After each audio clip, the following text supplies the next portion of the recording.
as they descend, slowed down by the parachutes to a slow, easy 20 miles per hour upon splashing down off the California coast. The crew is wearing their re-entry suits and they are strapped in their seats for safety. Again, splashdown set for 8:07 p.m. Eastern Time. At Kennedy Space Center, Greg Pallone, Spectrum News. A man convicted of killing his wife, her parents, and her brother has been sentenced to death. Shelby Neely pleaded guilty to the murders of Richard, Laura, and Nicholas Ivankic. Their bodies were found in their Tarpon Springs home in 2019. Neely told investigators he killed them after they became suspicious of him. That's because in 2018, Neely says he killed his wife, Jamie Ivankic, and buried her behind their home in Pasco County. He then spent 11 months pretending she was alive. In conversations with family, Neely was already sentenced to 30 years in prison for his wife's death, but for the murder of her family, a judge sentenced him to death for each of the 3 murders.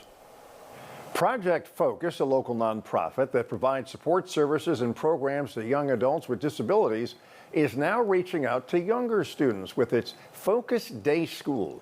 The school serves students in 3rd through 6th grade. Spectrum Bay News 9's Fallon Silcox visited the school and has more on how it's helping students who sometimes fall through the cracks in traditional schools. Welcome to Miss Megan's class at the new Focus Day School in Temple Terrace. Today's lesson includes actual seed planting. Basil seeds. But in this classroom, metaphorically speaking, even more seeds are being planted each day. Seeds of curiosity, confidence, and growth.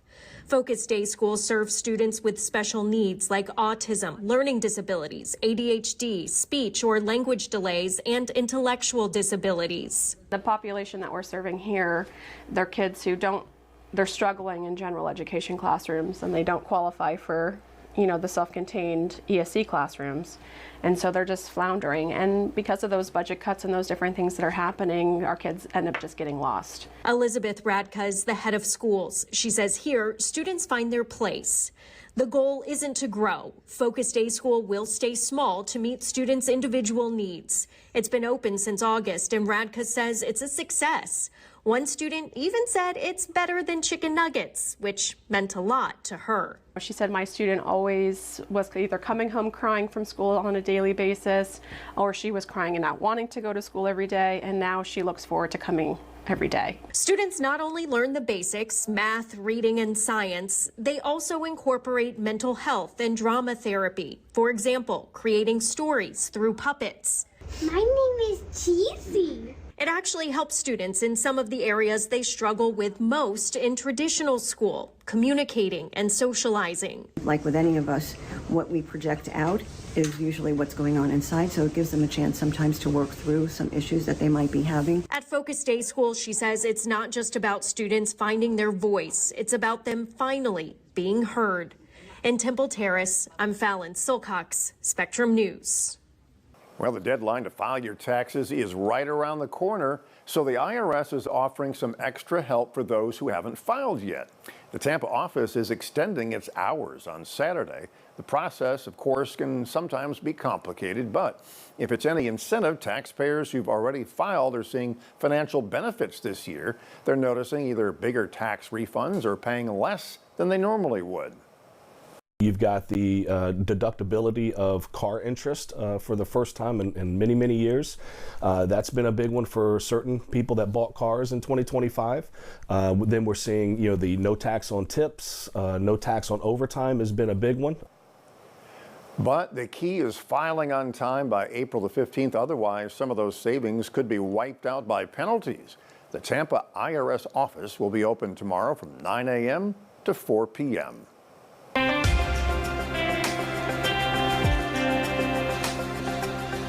The temperatures this morning were really comfortable. I don't know if you're one of those early risers that's able to get out really early, right around the sunrise time. It was very comfortable, 50s to low 60s. Get used to it. It's actually going to be really comfortable moving forward most of this next week for morning lows. But here's the irony. The afternoon highs will continue to warm up. So the afternoon highs were around the low to mid 80s today. They'll be right around the low to mid 80s tomorrow. But then on Sunday, they'll be mid 80s. Then most of next week, mid to upper 80s. So the afternoon highs will slowly climb up the overnight lows will actually be a little bit cooler. This is because drier air is moving in. Remember, most of this week we had some showers and clouds coming in off the Atlantic. That is not the case anymore. Drier air has gotten wrapped around this high pressure, and dry air is coming down from the mid-Atlantic and northeast and right down into our area. Dry air cools down rapidly at night, warms up rapidly during the day. And so you can see that reflected with the dew point.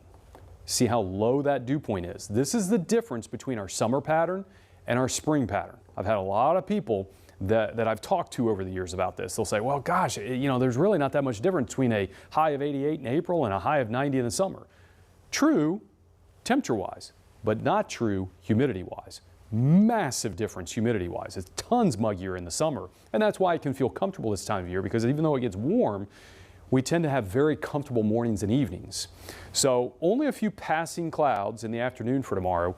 With a dry atmosphere, you're not going to get a whole lot in the way of cloud cover, and really there's not going to be much in the way of any active weather. Lows 50s and low 60s overnight. For tomorrow, mostly sunny, warm afternoon with highs in the mid-80s, but a pleasant breeze from the east.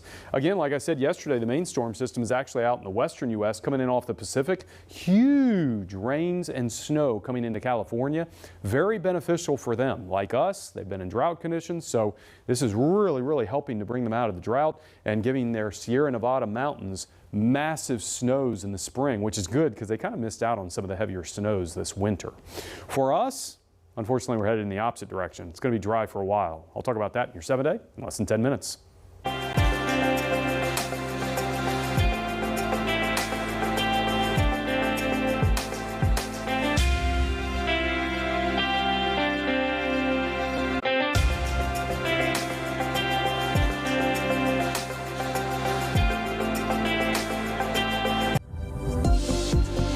Destination Space presented by Florida's Space Coast.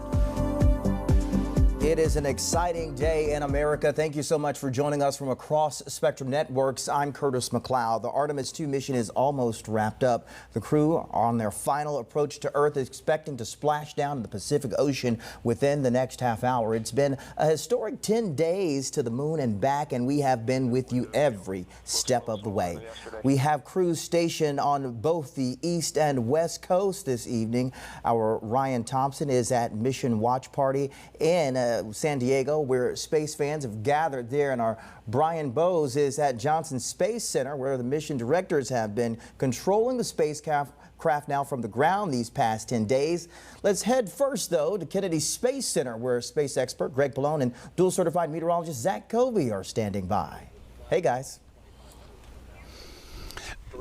Hello, the excitement is brewing from Kennedy Space Center, but this is where it all started back on April 1st with the launch of the Artemis II rocket from pad 39B here at the Kennedy Space Center. Hard to believe it's already almost been 10 days. This mission seems to have flied by. They really didn't have any problems. Had a problem with the toilet a couple of times, but other than that, everything has been on par. Everything has gone well. The communication between mission control and the Artemis II crew in their Integrity spacecraft. Zach, we've seen so far just moments ago the crew module and service module separation. That is a big milestone that has to happen. And then the raise burn, that's important too. And so those are a couple of things that just happened here in the last couple of minutes. But everything seems to be progressing toward this 807 splashdown. And of course, all eyes on the Orion heat shield. That is obviously the big kind of talking point, and honestly the biggest unknown regarding the Artemis mission profile as a whole. We remember back in Artemis I just 3 years ago, the heat shield did its job. It protected Orion, but engineers were shocked to find that there were literal chunks that blew out of the heat shield. Engineers went over it and decided they're going to change the angle of attack. One thing to talk about with this heat shield is a lot of people say, well, why not change it? Well, the Orion heat shield for Artemis II was built and integrated into this Orion capsule before Artemis I went up. So we didn't have the time or really the effort to go back in and change that up. So we are going to have a new heat shield for Artemis III leading forward, but this is the original shield with Artemis I.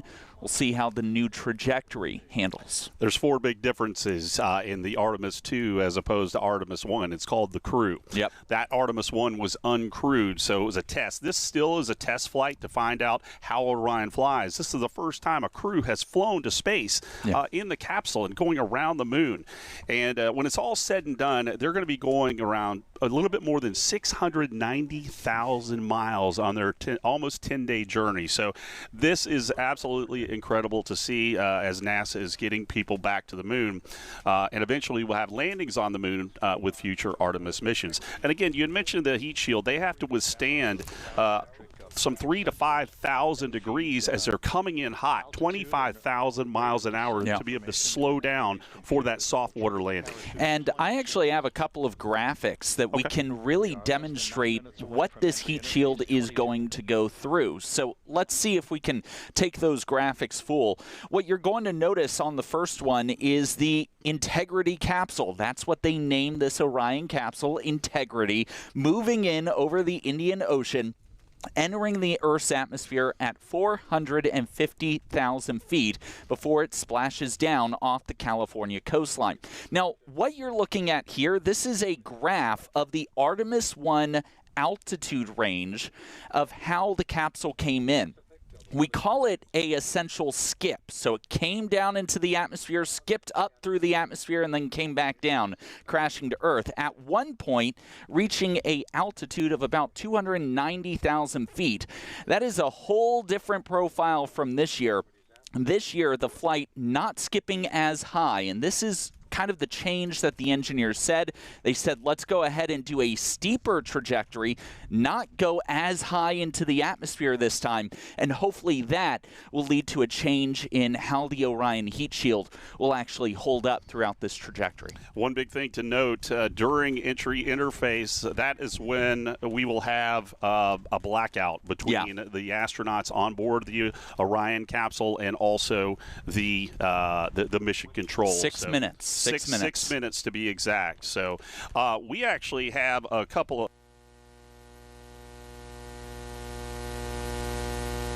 Houston, purge is complete. Crew and vehicle are configured for entry.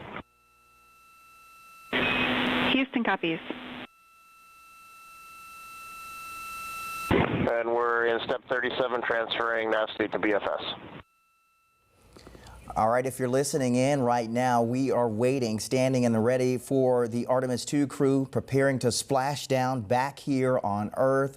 As we stand in the ready, we are getting a look here at as they make their way here. It appears to be a look inside. It looks like a look inside of the capsule here. Guys, correct me if I'm wrong. What we're seeing here, this picture that we have up right now. What we want to do, of course, right now is give you a little, send things back out to Kennedy Space Center now. Our crew back with us here. Hey, guys, where do we stand right now with the timing of the capsule making its way to San Diego, the coast there? Well, entry interface begins at 7:53 p.m. our time. That's Eastern time, so it'd be 6:53 p.m. Central time. Obviously, it's a 3 hours difference when you're talking about the California coast, so they're going to be looking at it there.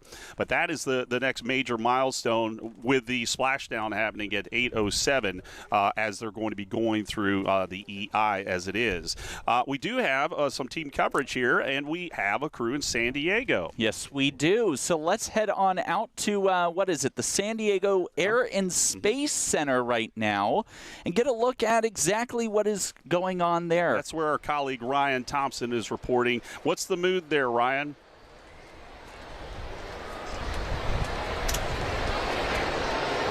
Hey, good evening, guys. There is certainly no shortage of excitement here in San Diego. We're listening to that same mission control feed that's a little glitchy that you guys are. There are hundreds of people here, and a lot of them really say that this mission, this return to space, well, when it started on April 1st, they were not so sure about it. Now, after seeing just some of these incredible images and videos, of the other side of the moon that they are fully engaged and ready to be back here for Artemis III when that happens next year. One thing that's super interesting, of course, with San Diego is we're only about 100 miles from that planned splashdown zone off the coast here in the Pacific Ocean. I actually had the chance to speak with members of the Navy about how they were trying to prepare to collect the capsule, the Orion capsule, with the Artemis II mission. They set out to sail over the weekend, and they've been out there staging with helicopters, Navy boats, divers, as well as medic crews, really preparing for this big moment. Of course, you know, so much has to do with the precision. We're talking about a single second, a single degree. All of it matters, but the Navy has, of course, a plan B, plan C, plan D. They are ready for this day. And back here at the San Diego Air and Space Museum, everyone is watching eagerly as we head into some of the riskiest minutes of this mission, hoping that it's all going to be okay. Ryan, I've got to ask you one quick question. How's the mood there? Obviously, there's going to be a lot of nerves during those 6 minutes of comm blackout, but overall, would you say that the joy is within the room, welcoming these astronauts back just off your coast? 53 and 54 seconds being Central Time, and again we'll rest. Yeah, listen, when we came here at the top of 4 o'clock, that's when the party got underway. There was joy, there was excitement. People really just happy to be here for this historic moment for America as well as Canada joining the mission. But, you know, as things have started to get into these situational, tough moments, these key 6 minutes, we'll have the blackout. You can feel the mood in the room getting a little bit tenser. Some people tensing up, paying extra attention as we head into these critical moments here. I think everyone very eager, very excited to see these astronauts return safely. Ryan, thank you so much. We appreciate everything out there, and we'll check back in with you later on. Ryan Thompson there from the San Diego Air and Space Museum. Obviously, watch parties happening all across the nation, but the biggest watch party might be at one very well-known space center in Texas. And it's extremely essential to get this crew home. They've been guiding the crew on this exciting Artemis II moon mission. That's, of course, at Johnson Space Center there in Houston, Texas, and that's where our own Brian Bose is joining us now. Brian, what's the setting there going on there at Mission Control? Well, I think when you look at the entire thing, you realize that this trip started in Florida, it's going to end in California, but the heartbeat of any mission to space goes right through Houston, right in the middle, here at Johnson Space Center. And just doing some research on this story, I didn't realize that this place started in 1961 under a different name, and they have been at the controls at every manned mission since 1964. We're talking about Gemini, we're talking about Apollo missions, we're talking about the shuttle, we're talking about the International Space Station, and now Artemis. And there's been some good and bad that have come with that. Of course, you think about Neil Armstrong, you think about Buzz Aldrin stepping their foot onto the moon in the Apollo 11 mission, but you also think about 1985 and the Space Shuttle Challenger when 7 people lost their lives, including 4 astronauts and teacher Krista McCullough. So this place really is the heart of space travel in America and across the planet. And you know, there's excitement. There's excitement for it to be back. There's excitement for people to eventually, in 2 years now, step foot on the moon again. And this is where it all starts. This is the brain. This is the heart. This is where everything's controlled from. And it's fun. It's exciting. And Brian, I've got to ask you, the families of all 4 astronauts were flown out to Johnson Space Center. Obviously a big moment for them as well. Have you seen any of the families around or heard anything about their well-being recently? Where they put us, no, not so much. The media is kept away from that. They will be speaking later on this evening. There's an opportunity for them to speak once splashdown happens, once the astronauts are reintegrated, they'll fly them here, they'll rejoin with their families, and it'll be a glorious occasion. Of course, we've heard from these 4 astronauts how excited they are to share the data that they've recovered, the pictures, the stories that they can tell, and just the history that they made. This is a group that went farther than any human ever out into deep space, what they saw with their own eyes, no human eye has ever seen before. You're talking about Christina Cook being the first female on a lunar mission. You're talking about the first person of color, the first Canadian to go into deep space, and then of course the commander. You talk about Commander Wiseman naming a crater after his late wife who passed of cancer. So there is some emotion that's going to happen right here in Houston over the course of the next couple of hours and of course the next couple of days. And then we're going to get some great information out of what they saw, what they heard, what they tracked. And it's just the beginning of more space travel in the future. And it all starts right here in Houston. Brian, we really appreciate your time. Thanks for setting the scene for us there. And yes, there's so many firsts and so many historic things that happened on this 10-day mission. I will say my wife grew up in Webster, Texas, which is right there at the Johnson Space Center. Going to field trips as a kid, always saying how she enjoyed that so much. But again, he says that that's the heartbeat of these missions, and it has been for all of these decades as the space program continues to thrive for the country, especially being our 250th anniversary. We're now, Zach, we are now in that 6-minute communication blackout. So lots of pins and needles, lots of holding your breath and hoping everything is going on with that entry interface as the Orion capsule is now experiencing the Earth's atmosphere. And that is essentially happening because as Orion enters the atmosphere at over 25,000 miles per hour, you are building up plasma. And as the plasma builds up, it's essentially blocking off all radio signals. It bounces those radio waves, those electromagnetic waves, both out and away from Orion, as well as the signals within Orion. It doesn't allow those out. It bounces them back in. So you're not able to get that type of data. Now, we do have satellites tracking. We do have the GPS signal track. They did connect with the GPS systems. So Houston is getting some telemetry data, but the raw feeds of what the astronauts are experiencing, communicating with them, that's kind of that 6-minute blackout of waiting on those pins and needles. It's kind of like the cork on the wine bottle. It's kind of putting it back in there. You're not allowed to get it out at this time. So we'll wait these few minutes before comms are restored for the crew to be able to communicate with Mission Control once again. But again, let's talk a little bit about the ascent after they get out of the atmosphere.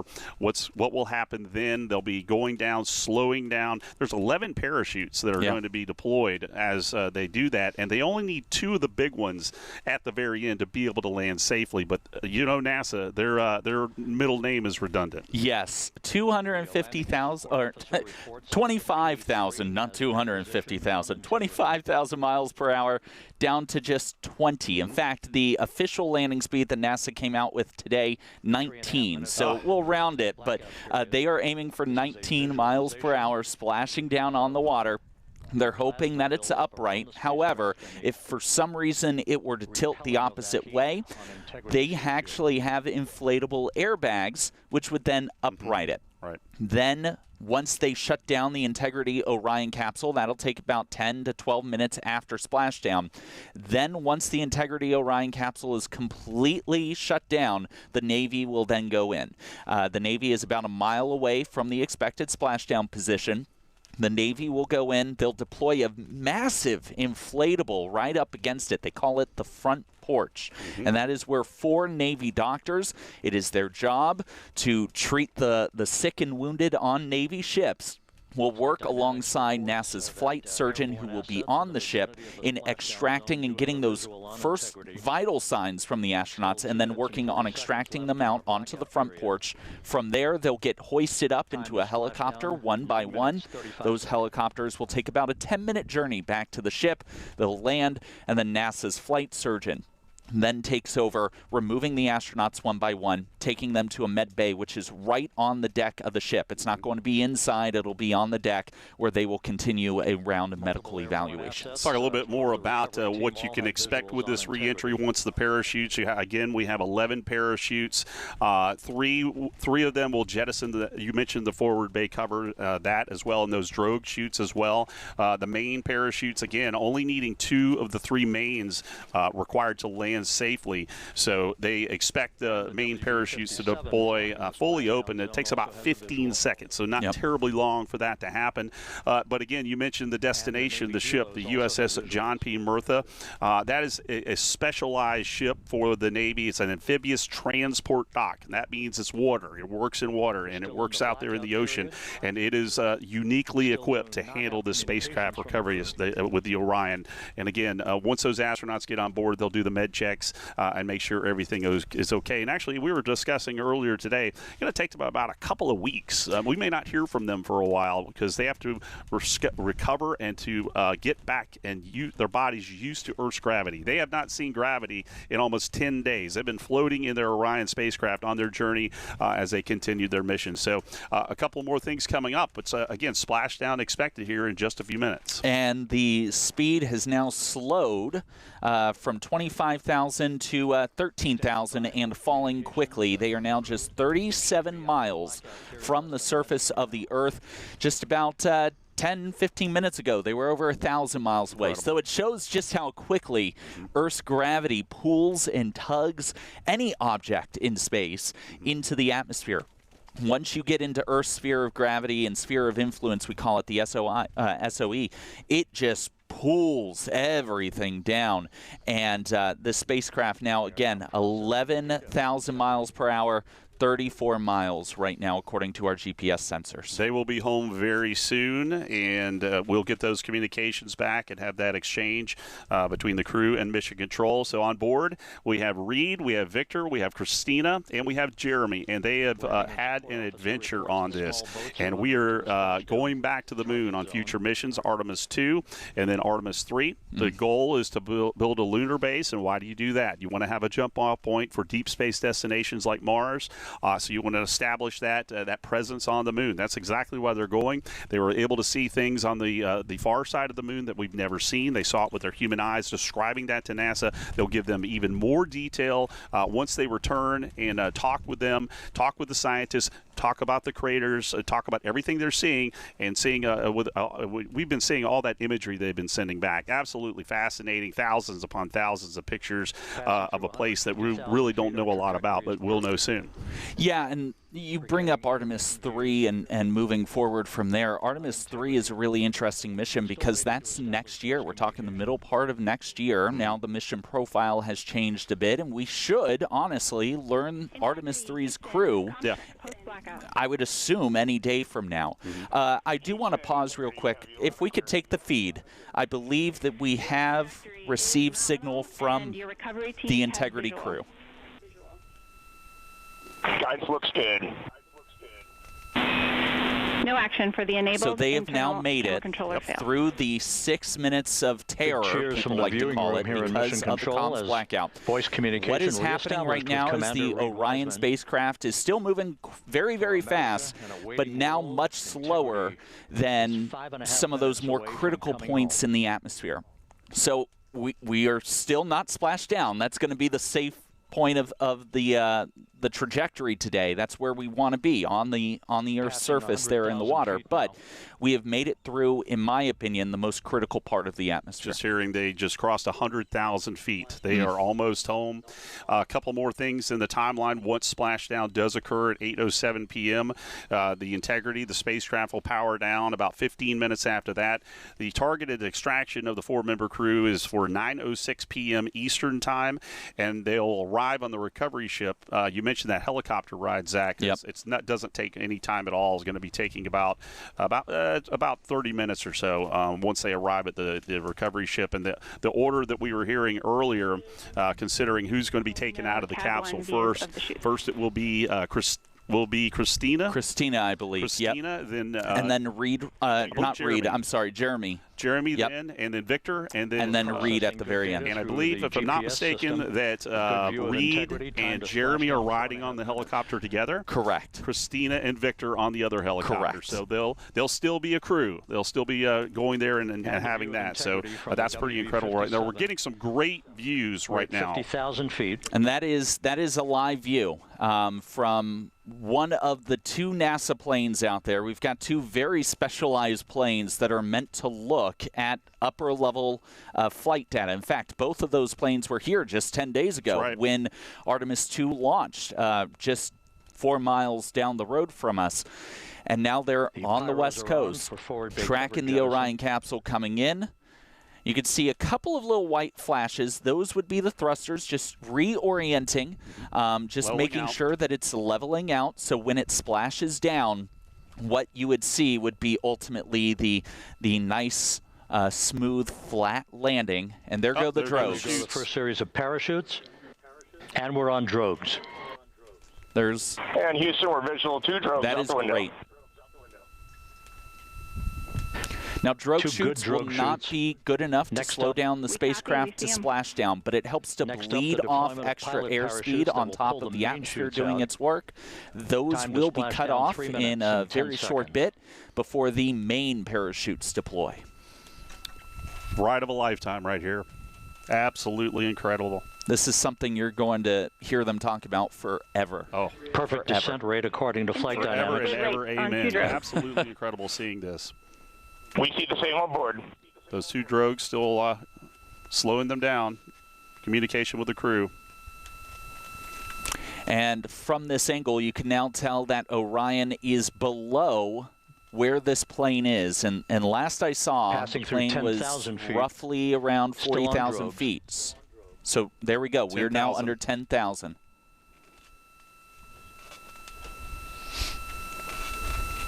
So let's just listen in to the final little things. There goes the drogues, there we go. And here come our 3 mains. Main shoot stars of the show right here. We're at 5,000 feet.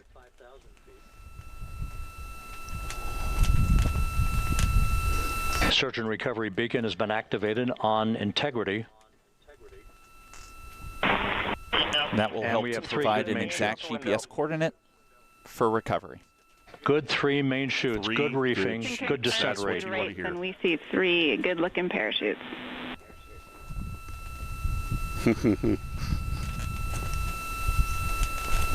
What a view. This camera work is outstanding. Yeah. Well done, NASA. Integrity. Cabin pressure indicates no need for hydrazine checks. Integrity copies. Everything's going good in the cabin as well. That means that essentially, if something were to happen, that they're able to breathe oxygen on their own. They don't need any additional help within their suits. Time to splash down 1 minute, 15 seconds.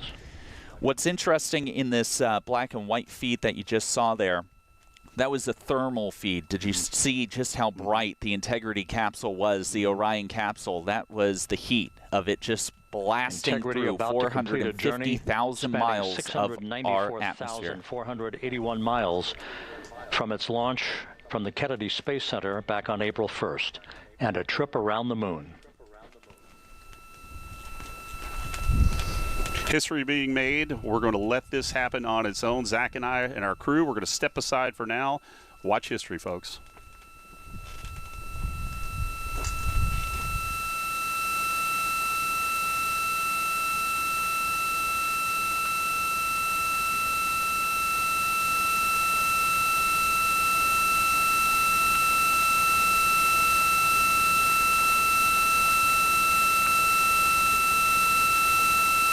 Passing through 1,000 feet.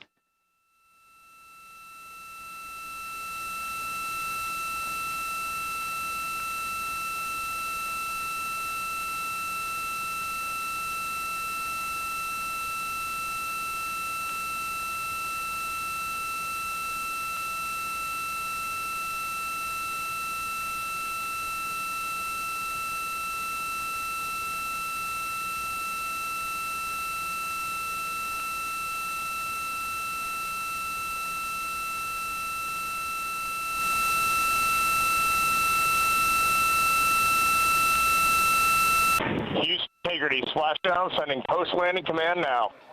Splashdown confirmed. Copy splashdown, waiting on VLDR.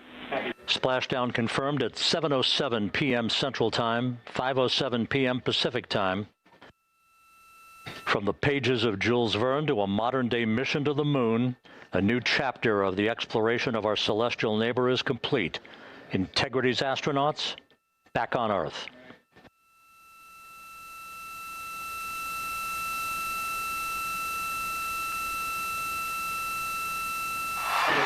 And the landing and support officer reports the vehicle is stable 1. We still will be deploying the crew module uprighting system to maintain that orientation. A perfect bullseye splashdown for Integrity and its 4 astronauts.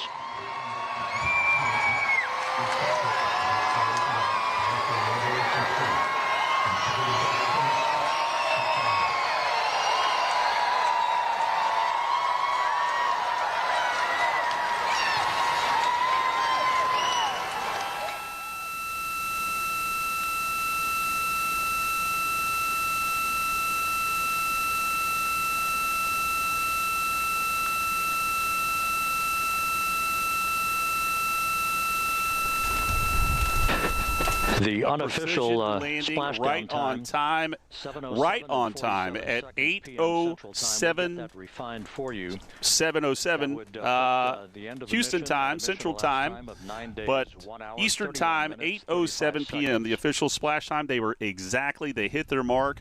They were right on the money.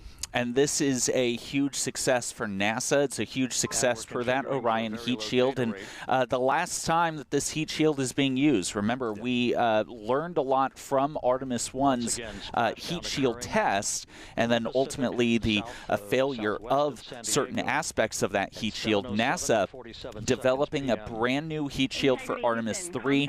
The kind of iffiness of this heat shield now in the past. We can look forward to the next iteration with Artemis III next year, and a big sigh of release, big success for NASA and their teams. Absolutely. Celebrations going on all around the country there in San Diego, at the museum for the watch party, and of course at Mission Control in Houston, breathing a sigh of relief that our astronauts are home, they are safe, and they will soon be brought in and checked out. Members, that is not their complexion. That is the fact that they're in great condition. That's what that means. So stable 1, upright. The crew it is module not uprighting uncommon system that they might feel a little airbags seasickness. being NASA was talking inflated, about that with their flight surgeon today, going from 0G to those wavy waters of the Pacific. It is possible they could be a little seasick upon splashdown, but they said that is totally normal. We have medication that we're going to give them practically immediately to help to cut down on that nausea. But you see it there, folks. I mean, just amazing video from NASA's feed and from the U.S. Navy out there in the Pacific that is showing, obviously, Orion splashdown. They just traveled 694,000+ miles on a journey around the moon. The Artemis II crew is home. They'll be well taken care of, and they'll certainly be talking about this for the rest of their lives, and I believe we will too. Yes, we will. Curtis, we're going to send it back to you, sir. All right, thank you so much, gentlemen, and you couldn't have said it better. I'm telling you, talk about something to remember here. And as you heard, there are more important steps for the recovery crews in the Pacific now. We're looking forward to crew egress coming up within the next hour. We're going to, of course, be carrying that for you here on Spectrum Networks. What a time, what a special moment here to see those astronauts. We see Integrity, Orion spacecraft make its way, splashing down safely on the Pacific coast there. Of course, we will bring you special coverage at 41 minutes past the hour in just a bit here on Spectrum News as we show you another live look of the capsule there, the Orion space capsule in the Pacific Ocean here. What a sight to see as we were with them just, several days ago, back on April 1st when they left here from the Kennedy Space Center, now splashing down on, of course, the Pacific coast. We know we've heard communication from the Integrity spacecraft there, Orion capsule. Things seem to be going pretty well at this point here. And we've got more coming from, of course, the crew here as they will be making their way out. And we will get a chance to, of course, see them here as they, of course, get back acclimated to Earth here. And we'll have more coverage coming up for you at 41 minutes past the hour here on Spectrum Networks. You got what a marvel here when you see all of this take place, see all of this happen here. Very, very special moment. Of course, America, NASA making its forge again. We'll be returning you now to Destination Space, presented by Florida's Space Coast.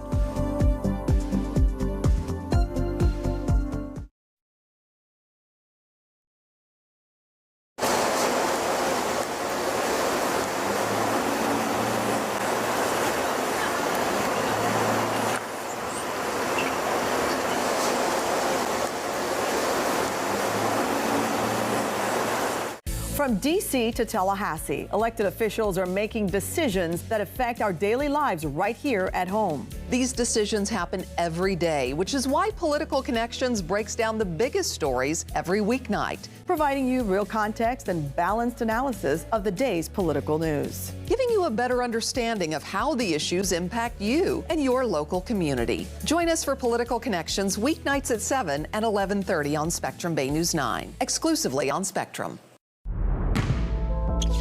With Spectrum, I never miss. I feel incredible. Never miss a homer. Because I don't have the right app. Never miss one of these. Because I can't find my game. Spectrum makes it easy. All your favorite streaming apps with live TV at no extra cost. I never miss. Being a cowboy, well, I don't know anything different. I had a very successful career. Life was fast. I was preparing physically. I wasn't doing anything mentally. And then I got hurt. I dug into mental health. I wanted to be better as a person. I start my day with a workout. I live life 8 seconds at a time. Find a place to stop and just breathe. Love your mind.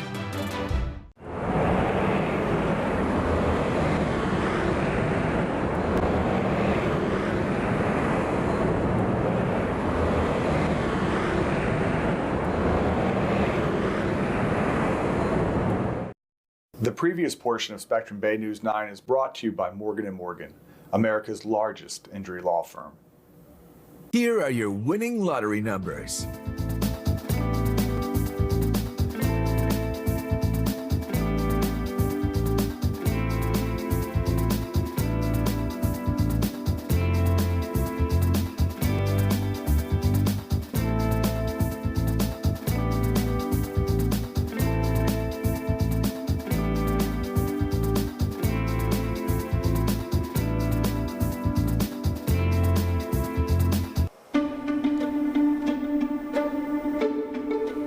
The Trump administration is preparing for peace talks in Pakistan as the war in Iran hits the 6-week mark.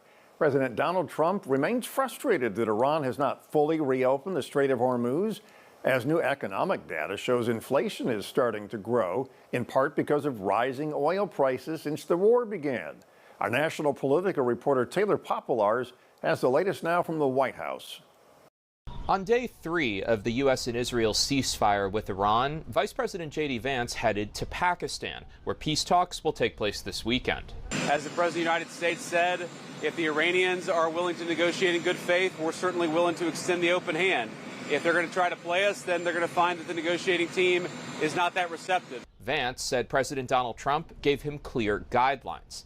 Vance will lead the talks alongside Special Envoy Steve Witkoff and Trump's son-in-law Jared Kushner. From the White House Friday, the president posted that the Iranians don't seem to realize they have no cards, other than a short-term extortion of the world by using international waterways. The only reason they are alive today is to negotiate. New economic data out Friday showed the war's impact. Prices rose at an annual rate of 3.3% in March, up from 2.4% in February, the biggest jump in almost 4 years. Economists blame the war, saying a disruption in the oil supply sent energy prices higher. The president has argued such disruptions will be temporary and worthwhile in the long run. As Iran slow walks reopening the Strait of Hormuz to oil tankers, the Speaker of Iran's parliament posted this Friday. 2 of the measures mutually agreed upon between the parties have yet to be implemented: a ceasefire in Lebanon and the release of Iran's blocked assets prior to the commencement of negotiations. He said these 2 matters must be fulfilled before negotiations begin. Israel and the U.S. have claimed that Lebanon is not part of the ceasefire, and Israel has continued to bomb there, targeting Hezbollah, the militia group backed by Iran. But Israel and Lebanon are slated to have their own peace talks next week. Reporting at the White House, Taylor Popolars, Spectrum News. Florida's Attorney General James Uthmeier says the Miss America and Miss Florida pageants could be in violation of state law. In a letter to the 2 organizations, Uthmeier says both promote their competitions as women only, but then require contestants to compete against biological men. He says that would violate Florida's Deceptive and Unfair Trade Practices Act. The Attorney General also alleges a former contestant was forced to sign a contract that would force her to compete against biological males. Othmeyer says the organizations have until May 1st to show which corrective actions have been taken. In case you missed it, here's what you need to know this evening. The Tampa Bay Rays released their financing framework for their new stadium yesterday. The team proposes the city pay $251 million and the county pay $750 million, primarily through tax-backed bonds, not general funds. But that's a concern for some. The city will host a public workshop on that proposal on May 5th, so residents can weigh in. The team is pushing for all deals to be signed by June 1st to meet their 2029 opening goal. Hey,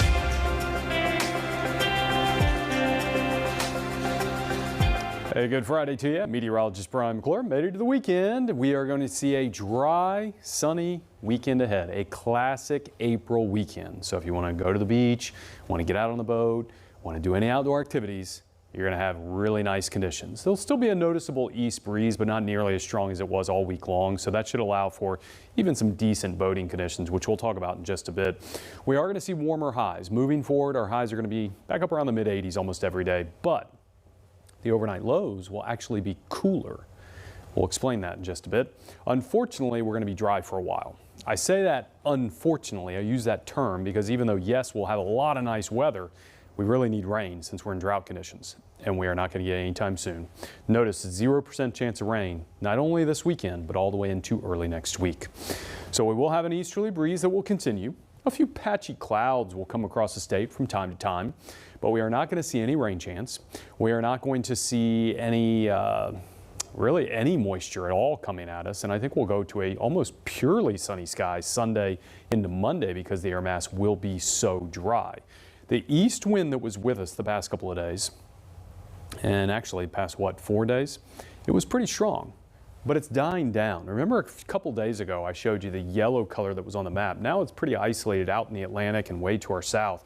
That has come way down, so the winds are coming down, but they're still from the east-northeast. So what you'll notice is it will tend to oscillate up at night and morning and then back down during the day. And generally, instead of those 20 to 30 mile per hour wind gusts, it'll be more like 10 to 15. So it won't be too strong. Look at these cooler overnight lows, 50s to low 60s. The reason for this is because drier air makes for temperatures that can go way up in the afternoon, but way down at night. So your highs are going to jump up into the mid-80s. Then we're going to go right back down to the 50s to low 60s again for Sunday morning. That's going to be the case almost every single day all the way into next week, where we have really warm afternoons, but we have really comfortable mornings. So get out in the mornings if you want the cooler air. There's your east wind, a bit breezy in the morning, 15 knots, but then coming down to 10 knots in the afternoon from the north. 7-day forecast morning shows. There are those warm afternoons, and next week it gets even warmer with upper 80s, and by the end of the week, we might even touch 90 degrees.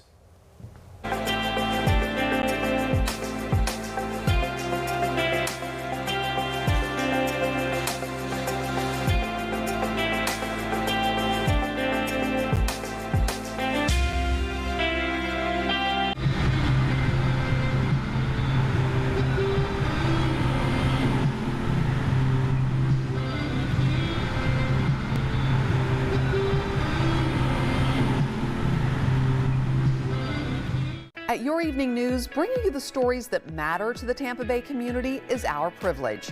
That means we have the responsibility to provide impactful reporting across our communities. Every evening, we ensure that you have in-depth coverage of the day's developing news. Plus your Weather on the Nines forecast for the end of your day and to plan your tomorrow.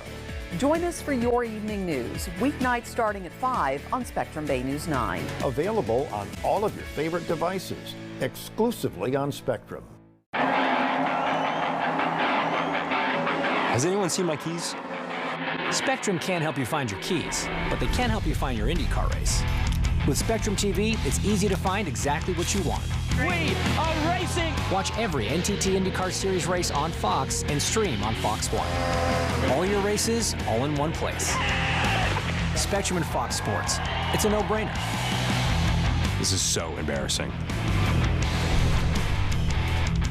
What are you doing in there? What's that?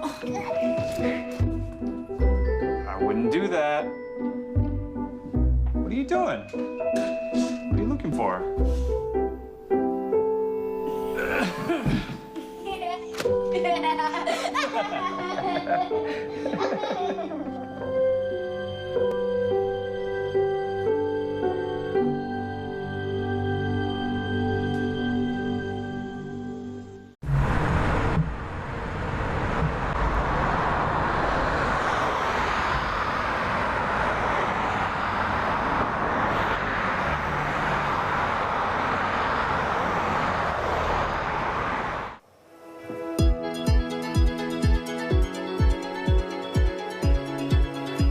Everybody needs food, but some people love exploring food as a hobby. We call them foodies.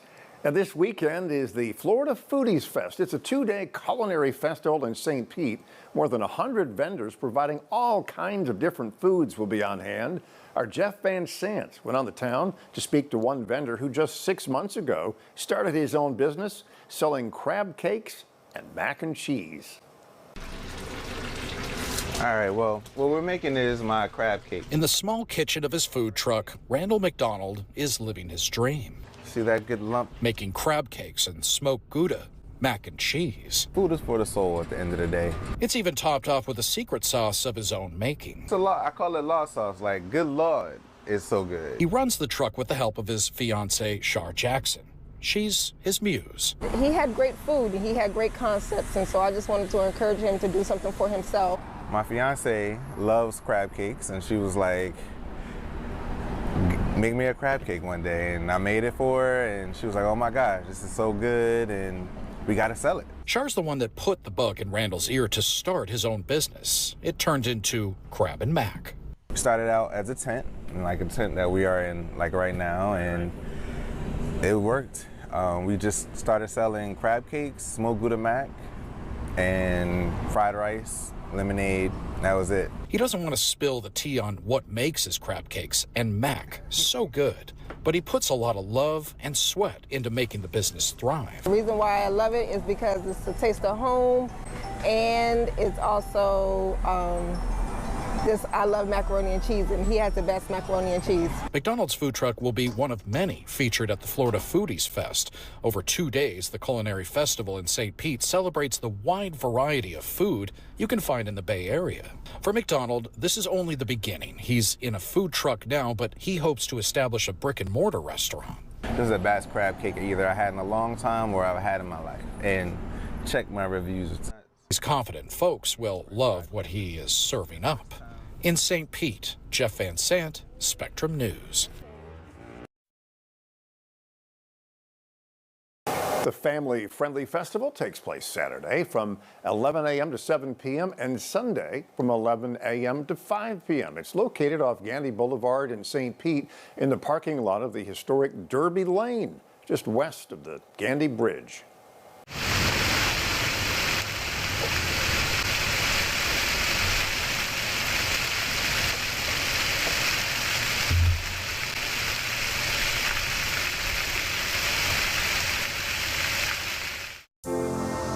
Weather on the 9s, your local forecast every 10 minutes. The line of showers moving quickly through the Tampa Bay area right now. Bringing you accurate information from your trusted weather experts, whenever and wherever you need it. As you plan your weekend, count on a chance of rain by Sunday. Your community, your weather, every 10 minutes. Tampa Bay's calm in the storm. That's our commitment to you. Weather on the 9s on Bay News 9, exclusively on Spectrum. This is a very special place. It is a place where we like to think we make memories. Spectrum is a great partner for VSG in a variety of ways, but the first thing that comes to my mind is reliability. Spectrum powers ticketing, point of sales, scoreboards. They provide the capacity for nearly 20,000 people in the arena. Our fans have an expectation that technology is part of their experience, and Spectrum helps us do that.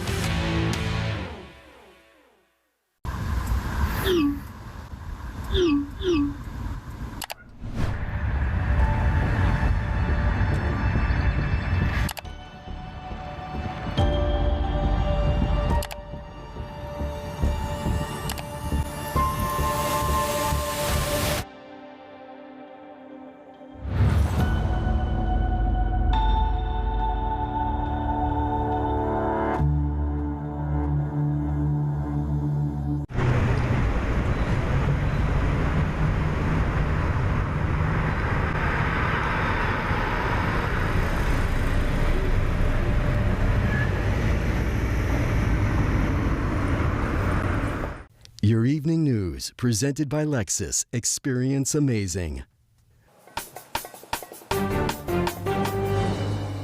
Good evening, I'm Rick Elmhorst, and this is your Spectrum News in 90. Crews will soon begin work expanding the Selman Expressway. The $362 million project should see each direction expanded by 1 lane. The expansion will go for 4.5 miles from West Himes Avenue to Florida Avenue in downtown Tampa. According to the Tampa Bay Business Journal, construction is scheduled to begin next month. That project should be completed by 2030. Tampa International Airport is steaming ahead with its ticketing level overhaul. The airport will spend $285 million trying to streamline the ticketing process for passengers. The plan is to expand the ticketing floor into the valet area. That'll give people more space to line up at the counters. They'll also put in new ticket kiosks and add self-service bag drops. The Hillsborough County Aviation Authority just approved a design contract. Construction is scheduled to begin next year and wrap up in 2029. And Advent Health has broken ground on a freestanding emergency room in Newport Richey. The hospital chain picked the State Road 54 location to help improve healthcare access where options may be limited. That facility will be equipped with X-ray, CT, triage rooms, and 12 patient beds. That facility expected to open in 2027. And that is your Spectrum News in 90.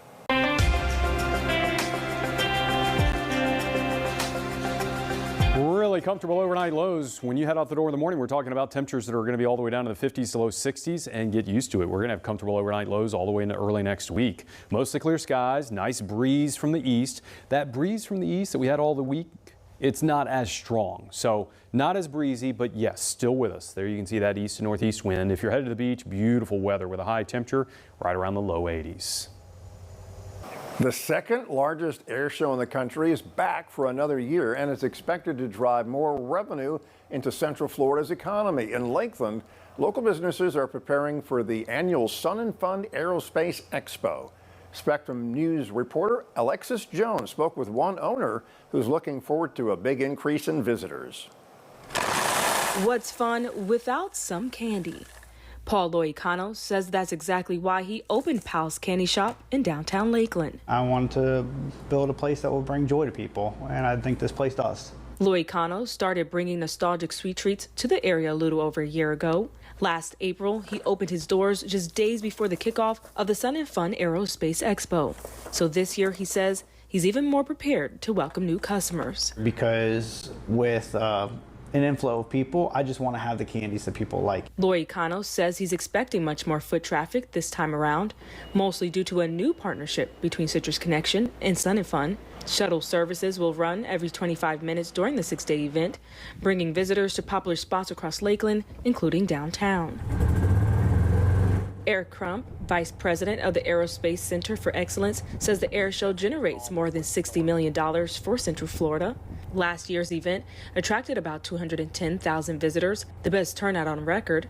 Crump says ticket sales are already 25% higher, which is expected to boost the local economy even more. And it's not just Lakeland, because you're talking about hotel rooms being sold out all the way to Brandon to the west and Kissimmee to the east, restaurants, servers, grocery stores, all of that. As for Loicano, he hopes the crowds come with a sweet tooth or room for a little more joy. Everybody's a kid in the candy store at Pal's. In Lakeland, Alexis Jones, Spectrum News. And the Sun and Fun Aerospace Expo starts Monday, and it'll run through next Sunday. For information on Citrus Connection shuttle hours and drop-off locations, you can go to our website, baynews9.com. The Federal Aviation Administration is turning to an unlikely talent pool to fill a shortage of air traffic controllers, video gamers. They say they're looking for skills that gamers already use: quick thinking, focus, and managing complex situations under pressure. Recruits are promised paid training, strong benefits, and the potential to earn more than $155,000 within a few years. The push comes as the agency works to modernize aging systems and rebuild a workforce hit by retirements and pandemic slowdowns. The applications open on April the 17th. It's time for a look at the latest gas prices. As you head into the weekend, averages have dipped a little bit, but they're still high compared to a month ago, of course. Here's a look at the average prices in your area. According to AAA, Florida is sitting at $4.09. That's a few cents down from yesterday. The national average is $4.15. The 2-cent drop is the first time the U.S. average has fallen by more than a penny since the war with Iran started in late February. Analysts say any price drops today will be limited by the fact that oil is still very expensive. Humanity County leaders are taking their local solutions to a national stage. They've been invited to a summit on addiction and homelessness.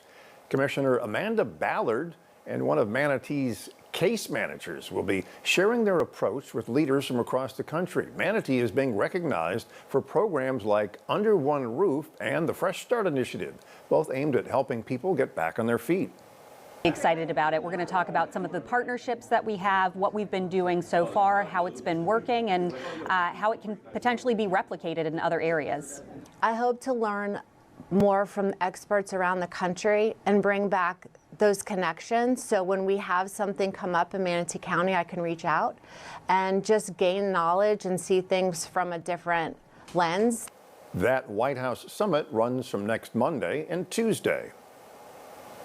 Project Focus, a local nonprofit that provides support services and programs to young adults with disabilities, is now reaching out to younger students with its Focus Day School. The school serves students in 3rd through 6th grade. Spectrum Bay News 9's Fallon Silcox visited the school and has more on how it's helping students who sometimes fall through the cracks in traditional schools. Welcome to Miss Megan's class at the new Focus Day School in Temple Terrace. Today's lesson includes actual seed planting. Basil seeds. But in this classroom, metaphorically speaking, even more seeds are being planted each day. Seeds of curiosity, confidence, and growth. Focus Day School serves students with special needs like autism, learning disabilities, ADHD, speech or language delays, and intellectual disabilities. The population that we're serving here, they're kids who they're struggling in general education classrooms, and they don't qualify for, the self-contained ESC classrooms. And so they're just floundering. And because of those budget cuts and those different things that are happening, our kids end up just getting lost. Elizabeth Radka is the head of schools. She says here, students find their place. The goal isn't to grow. Focus Day School will stay small to meet students' individual needs. It's been open since August, and Radka says it's a success. One student even said it's better than chicken nuggets, which meant a lot to her. She said my student always was either coming home crying from school on a daily basis, or she was crying and not wanting to go to school every day, and now she looks forward to coming every day. Students not only learn the basics, math, reading, and science, they also incorporate mental health and drama therapy. For example, creating stories through puppets. My name is Cheesy. It actually helps students in some of the areas they struggle with most in traditional school, communicating and socializing. Like with any of us, what we project out is usually what's going on inside, so it gives them a chance sometimes to work through some issues that they might be having. At Focus Day School, she says it's not just about students finding their voice, it's about them finally being heard. In Temple Terrace, I'm Fallon Silcox, Spectrum News. Well, the deadline to file your taxes is right around the corner, so the IRS is offering some extra help for those who haven't filed yet. The Tampa office is extending its hours on Saturday. The process, of course, can sometimes be complicated, but if it's any incentive, taxpayers who've already filed are seeing financial benefits this year. They're noticing either bigger tax refunds or paying less than they normally would. You've got the deductibility of car interest for the first time in many, many years. That's been a big one for certain people that bought cars in 2025. Then we're seeing, the no tax on tips, no tax on overtime has been a big one. But the key is filing on time by April the 15th. Otherwise, some of those savings could be wiped out by penalties. The Tampa IRS office will be open tomorrow from 9 a.m. to 4 p.m.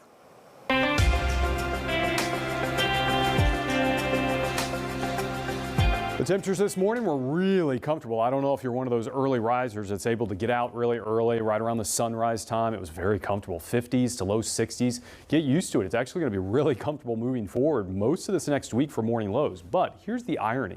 The afternoon highs will continue to warm up. So the afternoon highs were around the low to mid 80s today. They'll be right around the low to mid 80s tomorrow. But then on Sunday, they'll be mid 80s. Then most of next week, mid to upper 80s. So the afternoon highs will slowly climb up. The overnight lows will actually be a little bit cooler. This is because drier air is moving in. Remember, most of this week we had some showers and clouds coming in off the Atlantic. That is not the case anymore. Drier air has gotten wrapped around this high pressure, and dry air is coming down from the mid-Atlantic and northeast and right down into our area. Dry air cools down rapidly at night, warms up rapidly during the day. And so you can see that reflected with the dew point. See how low that dew point is. This is the difference between our summer pattern and our spring pattern. I've had a lot of people that I've talked to over the years about this. They'll say, well, gosh, you know, there's really not that much difference between a high of 88 in April and a high of 90 in the summer. True, temperature-wise, but not true humidity-wise. Massive difference humidity-wise. It's tons muggier in the summer, and that's why it can feel comfortable this time of year, because even though it gets warm, we tend to have very comfortable mornings and evenings. So only a few passing clouds in the afternoon for tomorrow. With a dry atmosphere, you're not going to get a whole lot in the way of cloud cover, and really there's not going to be much in the way of any active weather. Lows 50s and low 60s overnight. For tomorrow, mostly sunny, warm afternoon with highs in the mid-80s, but a pleasant breeze from the east. Again, like I said yesterday, the main storm system is actually out in the western U.S. coming in off the Pacific. Huge rains and snow coming into California. Very beneficial for them. Like us, they've been in drought conditions, so this is really, really helping to bring them out of the drought and giving their Sierra Nevada mountains massive snows in the spring, which is good because they kind of missed out on some of the heavier snows this winter. For us, unfortunately, we're headed in the opposite direction. It's going to be dry for a while. I'll talk about that in your 7-day in less than 10 minutes.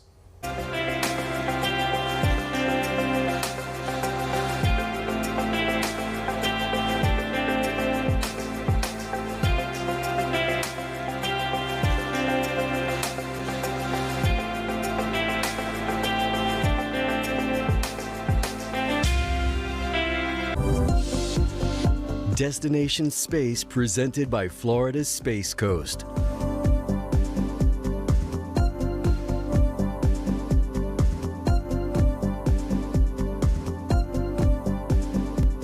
Thank you for joining us from across Spectrum Networks. I'm Curtis McLeod. The Artemis II crew now back on Earth. You saw it happen live here the moment they splashed back down in the Pacific Ocean, capping off a historic 10-day mission around the moon. We're happy to welcome them home. Up next, crew egress, better known as the moment when the crew exits the capsule for the very first time. That's coming up in just a few minutes. Want to go ahead and send things over to our space experts, Greg Pallone and Zach Covey at the Kennedy Space Center. Hey, guys. Hey, how you doing? Wow, absolute. We're stunned. We're stunned at just how precise, how beautiful that was. Just an incredible landing to really cap off a historic mission around the moon. The Artemis II crew now safely back on Earth. They're in their capsule right now as we speak, Zach, waiting for the recovery team to get them out of there so they can fly them to the recovery ship. And once the recovery team reaches them, which could be in a matter of minutes from the aerials that we have been seeing, they'll erect a massive floating structure they called the front porch, and that is where the 4 flight surgeons from the nearby Navy ship, the John P. Murtha, will actually get on this big floating platform they erect and then open up the Orion capsule. From there, they'll check the vital signs of the 4 astronauts and then extract them one by one before they attach them. Believe it or not, their flight time is not done, to a helicopter. They'll then take a 10-minute helicopter ride from where they splashed down over to the John P. Murtha. This ends a trip of a lifetime, or many lifetimes, if you will. They traveled 694,000 miles on their journey around the moon. So just an incredible journey, incredible trip, incredible milestones being made, seeing the far side of the moon with human eyes for the first time. And no doubt all of the data that they collected and saw for themselves will be passed along to NASA scientists so we can go and fly to the moon to stay. And I've already been on social media. They are getting tons of congratulations. You saw a nearby soccer match displaying the game on, where was that, Louisville, Kentucky? I think it was the United Football League. Football League. That's right. That's football. That's soccer and football Europe. for somebody else. But I saw the Empire State Building has now changed their colors tonight to red, white, and blue. They waited for Orion to splash down before they did that, so the social media praise is starting to come on as well. I'm not a Mets fan, but even the Mets put it on their Jumbotron for their game tonight, so that was something to be said. And if you want to talk about something that has been seen by the planet, this has been documented, and no doubt that people are watching from all around the world to see this, because this mission is it's a uniter. It brought people together, brought humanity together, because you have these people so brave with thousands back here on Earth, willing to fly in a spacecraft for the first time. They've never flown a crew in this, going around the room, and NASA had it planned out to a T, and they landed exactly when they said. And that was at 8:07 p.m. Eastern Time. Precision, no doubt. I mean, hats off to NASA. Hats off to their European space partner team, the teams up at the Canadian Space Agency. JAXA had a part in the Artemis II program as well, so hats off to all of them. And in order to figure out how NASA is feeling, why not head right to the source? We'll head over to our Brian Bose out there in the Johnson Space Center in Houston. Brian, let me tell you, it was amazing to watch here. How was it there in Mission Control? A little bit of both, guys. It was nerve-wracking, but it was also quite exciting. And the reason for that is we kind of have these different views from around here that are a little quicker than what we're seeing at home. And it's also, we have some people that are on walkie-talkies, that are on the phone, that were kind of directing shots. And it came to that negative view. And I'm not really sure if the folks at home actually got to see it, but it was that black and white view, kind of like when you develop pictures and you had that black and white negative view, and you could see the flames coming off Orion. You could see the sparks, and there's a bit of PTSD still from 1985, and that's something that people here still remember, the Challenger disaster. 7 people losing their lives, 4 astronauts, Krista McCullough. It's still a hard thing to talk about in this area. So there was excitement, but there was also that moment of 6 minutes of silence as they were breaking back into the atmosphere. And then there was that moment when you want to make sure everything goes right, and you see the parachutes go up, and you saw those sparks, and then you saw the different view, and there was a little applause when it was in the air, and you saw it floating down towards the waters of the Pacific Ocean. And then there was huge applause when it splashed down. When it splashed down and they were good, and then this place erupted. It's Houston, and this is what you wanted to see after all those years, after the '85 tragedy, when space exploration was kind of put on hold. And now to get where we are now, to be going back to the moon, to circle the moon, go farther than anyone's ever gone before, knowing that eventually we're going to land on the moon, it's absolutely an amazing scenario. It's an amazing scenario for people here in Houston as the sun finally begins to set. It was a nerve-wracking day, and now it's finally coming to an end. And these folks, these astronauts, will be back here in this room at some point, either later on tonight or tomorrow, and they'll speak to everyone. It's going to be absolutely incredible to see the reunion with their families. They got a chance to talk to their families during this mission several times in a semi-private situation, but still, as all of them described, as we talked to them along the journey, they described the emotions that they were feeling. Their family, just to be able to speak to their families and just talk to them and talk about what they're doing, where they are. And then I remember Reed Wiseman saying something about talking to one of his daughters, and he said it was almost as if they were giving them the news of how we were reacting to their mission here on Earth. So that right there says it all. When you're talking about people, you're talking about getting people to the moon to stay. That indeed is something that's amazing. It's truly a humanity moment. True. I mean, we also talk about Reed's late wife, and now he went around the moon, and now can forever look at the moon and know that there is a crater there that, once approved by NASA and the space agencies out there across the globe, that it will forever carry his late wife's name. Carol Wiseman absolutely passed away of cancer back in 2020, but that is the ultimate high ground dedication, no doubt. It just shows the appreciation that they have for that and their family. So, folks, we saw it just a short time ago. We actually witnessed history out off the coast of California, the splashdown of the Artemis II crew, Integrity, and this is what it looked and sounded like. VLDR. Splashdown confirmed at 7:07 p.m. Central Time, 5:07 p.m. Pacific Time. From the pages of Jules Verne to a modern-day mission to the moon, a new chapter of the exploration of our celestial neighbor is complete. Integrity's astronauts back on Earth.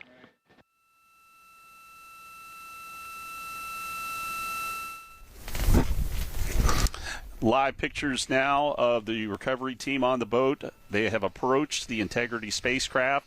They've already made contact through the window with the crew. The crew is healthy, by the way. They said that. They were fine after that splashdown. Do we ever get an exact miles per hour that they have? They said that yet.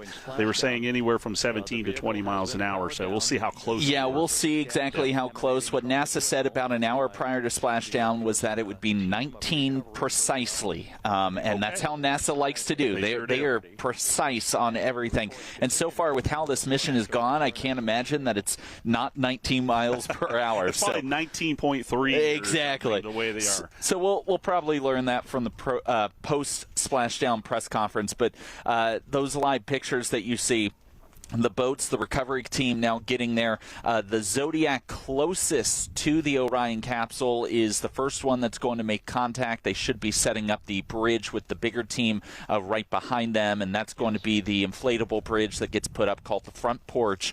And then one by one, we will begin to extract those astronauts, and we're going to bring it to you live. We are with you through the duration of this extraction process. Yep, and we're looking at least 9:06 right now, so that's about 16 minutes from this point.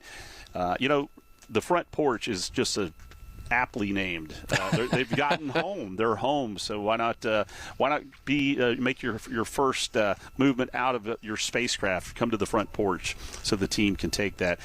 So the helicopters are in the area, and we've seen them flying in and out of frame. They're definitely hovering overhead, preparing for the extraction.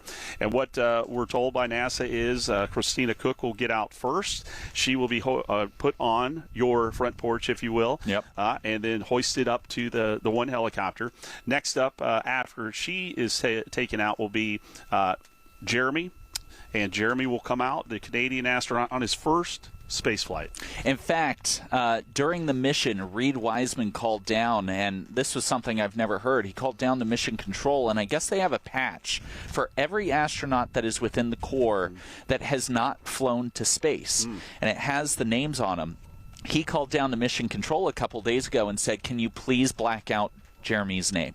And so Mission Control took a Sharpie and blacked it off of that patch. Jeremy Hansen, now an experienced, seasoned astronaut, going to the moon for the first space flight. How incredible is that? Let's also talk about the other two crew members. Victor Glover will be extracted from the capsule after them. He'll be hoisted up to the helicopter, and then our commander, Reed Wiseman, will be taken out. And it's about a 30-minute trip to get to the USS Bertha. I think it's going to be around 30 to 40 minutes in total for the vital signs, getting them onto the helicopter. From what I've heard, it's about a 10-minute helicopter ride, but then they obviously have to extract them from the helicopter. We don't know how gravity is going to impact them. Remember, 0G for 10 days. That takes a toll on the body when you come back to 1G here on Earth. So they could be a little wobbly. So overall, this entire process taking probably about 30 to 40 minutes. Obviously, that is if everything goes correctly. The parachutes worked flawlessly. 11 parachutes coming out after re-entry. The first initial parachutes slowing the spacecraft down, but then the three mains, once those mains went out, you said they are home, and they deployed perfectly right on the target, and they were able to float it down to that very easy Pacific Ocean landing. So recovery teams to continue to be surrounding the capsule. They're getting everything in order so they can extract the crew here in about a little bit more than 10 minutes or so. So that's what they're working towards at this moment. And they've heard from the crew, and the crew is fine. Everyone is in good spirits. Yep. And everyone really involved in the recovery mission, they are focused, laser focused on getting that crew to the ship as soon as they can. And the reason they don't go direct to the ship immediately is Orion has to shut down the capsule, so we have to shut down, power down integrity. And then they also do something called a hazardous gas check. Yes. Basically, remember, there's a lot of different gases that go into making spacecraft propel themselves in space. You've got hydrogen, you've got helium, you've got oxygen, you've got nitrogen at times. So they have to make sure that these gases aren't mixing or maybe leaking from the spacecraft. They've got to do those hazardous gas checks before they send these 40 response crew members and 3 Zodiac boats out to the ship. The last thing you want is something to go wrong with those hazardous gases mixing and adding in seawater as well as the ship continues to cool. We are past that point because we would not see the boats this close to Orion. So what they're doing now is they've been given the okay to, dock up against them. But now it's the crew's tough task of, okay, how do we get into Orion? How do we, build up this kind of raft, this front porch, if you will, to extract them safely? Now, these crews have trained for this. They've been training for years, just like the astronauts trained for the mission. But it is something else when you're doing it in a simulated environment versus the actual Pacific Ocean with 4 to 5 foot swells. Winds today are around 18 miles per hour. No rainfall. The skies actually cleared out for Orion's capsule entry. You can actually see the sun is shining on the Orion capsule right now. So it's good weather, but again, it's a little different than doing it in a massive pool for training. Yeah. Also, they're training when they were testing the spacecraft, they were testing it over in the waters off of Port Canaveral. So that's a very contained area as well. This is the vast Pacific Ocean, the largest ocean on the planet. So you can see that they are teetering just a little bit, but they're making progress. And look at that. They're waving. Gosh, this is fantastic. This is fantastic. And as there are mission audio loops in mission control in Houston, there is a mission audio loop here on the ship. Opened the outer capsule hatch. Remember, there are 2 capsule hatches. We talked about this just 10 days ago, that there is an outer capsule hatch and an inner capsule hatch. So they have opened what appears to be the outer capsule hatch, and we should begin to see a team member going in shortly. And it looks like they are starting to, there you go, step aboard Orion. What these crew members are going to do first is check the vital signs. They're going to check the vital signs and get the initial vitals of all 4 astronauts. Reed Wiseman multiple times now has told Houston, we are good, everybody's good since the splashdown.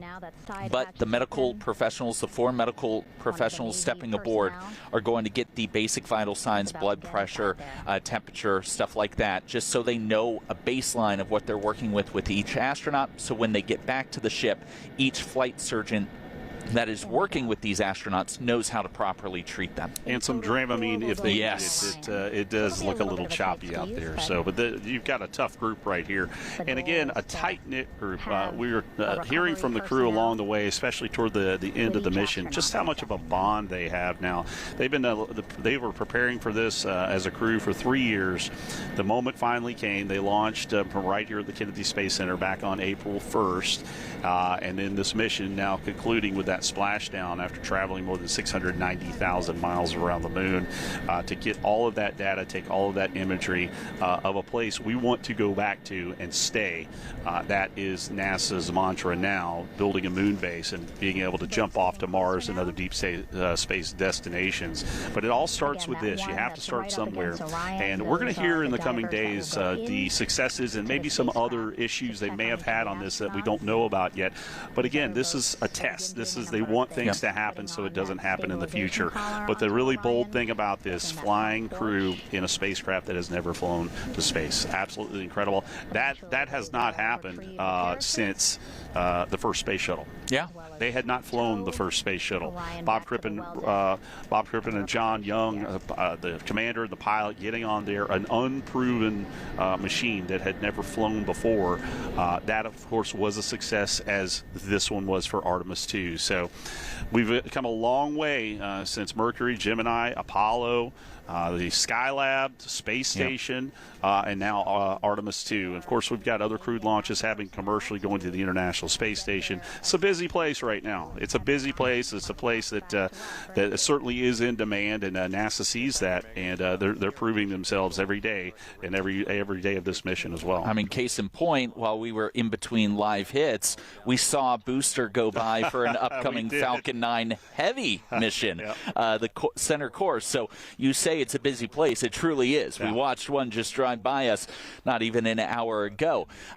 We bring it back to, this is a test flight. Obviously, as you guys continue to watch live photos and videos of the recovery crews, and we'll keep you updated on that. We're just waiting for more information back from NASA. But we were talking about this being a test flight, and a lot of people say, well, why is this a big deal, right? We send people up to the ISS quite frequently. You talk about SpaceX. They do it, twice a year with these commercial crew missions, and then they do it a couple extra times for some paid vacation missions up to space if you've got enough money for it. So the big difference, though, is that's to low Earth orbit. We call it LEO. When you return from LEO, low Earth orbit, you're not going nearly as fast. You're not burning up in the atmosphere as hot as the Orion capsule was today. You're returning from the moon, and the Earth is going to keep pulling and pulling something in faster and faster and faster. It's the difference of dropping a penny a foot off the ground or off the top of the Empire State Building. The speed is going to be drastically different, and when you add in thermal components, it's going to get hotter. So this was a big-time test. It was 3 times faster than the SpaceX Crew Dragon capsule coming in to Earth's atmosphere. And again, a lot of unknowns about the Orion's heat shield. I'm very excited to see how this new trajectory impacted it. Artemis III is going to have a completely new heat shield. So regardless if this heat shield, did what it should or, had some flaws, it's out the window. We've moved past it. We have a better design. Museum. Exactly. We have a better design. They've tested this new design over and over again. It's looking really positive for future Moon and Mars missions. But it comes back to all of the data that we learned from this test flight and how can we go into Artemis 3, which launches the middle part of next year, better. And then Artemis 4 and 5, which are our moon landings, in 2028, and we're hearing Artemis 4 is early 2028. So we're talking less than 2 years launching another crew, this time landing on the moon. You got to wonder, and I'm sure they'll be asked in the coming days whether they got up there and they're orbiting the moon at that particular orbit, if they were tempted just to go down. Let's go down. They wanted to go down. I'm almost certain Victor had his hands on the controls, and I pilot this Christina had to pull him away. Exactly. No, Vic, you can't do that. But they did break a record. They broke Apollo 13's record for the furthest distance traveled by humans from Earth. Kind of bittersweet. Apollo 13 is near and dear to so many because that was the successful failure, they call it, after having the issues in space with that explosion inside the spacecraft. So those traveling, I remember watching Apollo 13, and there's Tom Hanks as Jim Lovell, wishing that as they're passing the moon, can we just go down there? Can we just go down? But these 4 astronauts, they've proven themselves on this mission, and no doubt they will be listed for future moon missions. No doubt, they're all young enough, and they're experienced now, and so their experience is really going to pay off as they pass along that experience to Artemis 3, Artemis 4, and all the other missions that are upcoming that will actually land on the moon. So you mentioned their experience. Yes. I mean, it's very possible that we see Reed as commander of Artemis 4 and Victor as a pilot for either Artemis 4 or Artemis 5 with the experience they got and the position of the cameras for potential landing sites, moon bases, NASA will easily be throwing all 4 of these astronauts to the top of their list for some of those first initial moon landings. I don't think that we have heard the last of these 4 astronauts. I got a feeling that bond is really a bond, and they are bonded for life as they've been sharing this with the world. They've been sharing their journey with the world, and we have to think back too about the mission team, the launch team. How many hours have they put in to have this be a success? How much work has gone into this? How many sleepless nights? How much overtime have they worked to make this a success, to not only launch these astronauts from right here at the Kennedy Space Center, but for them to land in the Pacific Ocean safely after almost 10 days in space? It takes incredible technical prowess. We got some really brilliant minds on this this NASA team, and of course all the other companies that work for NASA contracting to be able to make this mission a success. So hats off to the team for this, and everything that we've heard so far went well. It went well, and so we'll see what type of data they get from the entire mission. This comes back to 10 days ago. I mean, if anyone at NASA is breathing a sigh of relief today, yes, it's the administrator, yes, it's the teams that have worked on it, but I have to think of John Honeycutt, who's the lead of the mission management team, who went through some trials and tribulations with the SEALs on the Artemis II rocket. I mean, the leading up to the launch itself was, will these SEALs hold? Could there be leaks? Are we going to do another wet dress? And then we obviously saw a very successful launch 10 days ago. Not one real issue outside of 2 issues in the final 40 minutes of count, but they were resolved like that. And then we see what mostly was a flawless mission around the moon, and a flawless, to us, splashdown there in the Pacific. Only minor things that we've learned so far: the toilet had some issues there, and Microsoft Outlook. Microsoft Outlook didn't decide to work, and they had 2 of them, and neither ones were working. So, if at the end of the day the NASA teams say that those were our biggest problems, I think this is a big success, and John Honeycutt, I can only imagine, is breathing a sigh of relief to now hand it over to the recovery teams from this point forward. You mentioned the administrator, Jarek Isaacman. He's a seasoned pilot. He's flown to space on the private missions, and now as administrator, he was asked, and we documented this as it was happening, right before launch, would he rather be on board, or would he rather be doing what he's doing, observing? He said, I'd rather be on board. I'm less stressed about that. And there's a sigh of relief. We're going to be hearing more from him as he's now the leader of NASA and leading these Artemis programs that are coming up, or missions, I should say. So again, he's done a lot of big changes already in just a very, very short amount of time. He's made big changes to the mission profiles themselves about when we're going to land and that type of thing. The solid rocket boosters of Artemis III arrived here at Kennedy Space Center in Florida earlier this week. The core stage set to depart from out there at their facility in New Orleans in about 10 days, and then that core stage will be brought over here.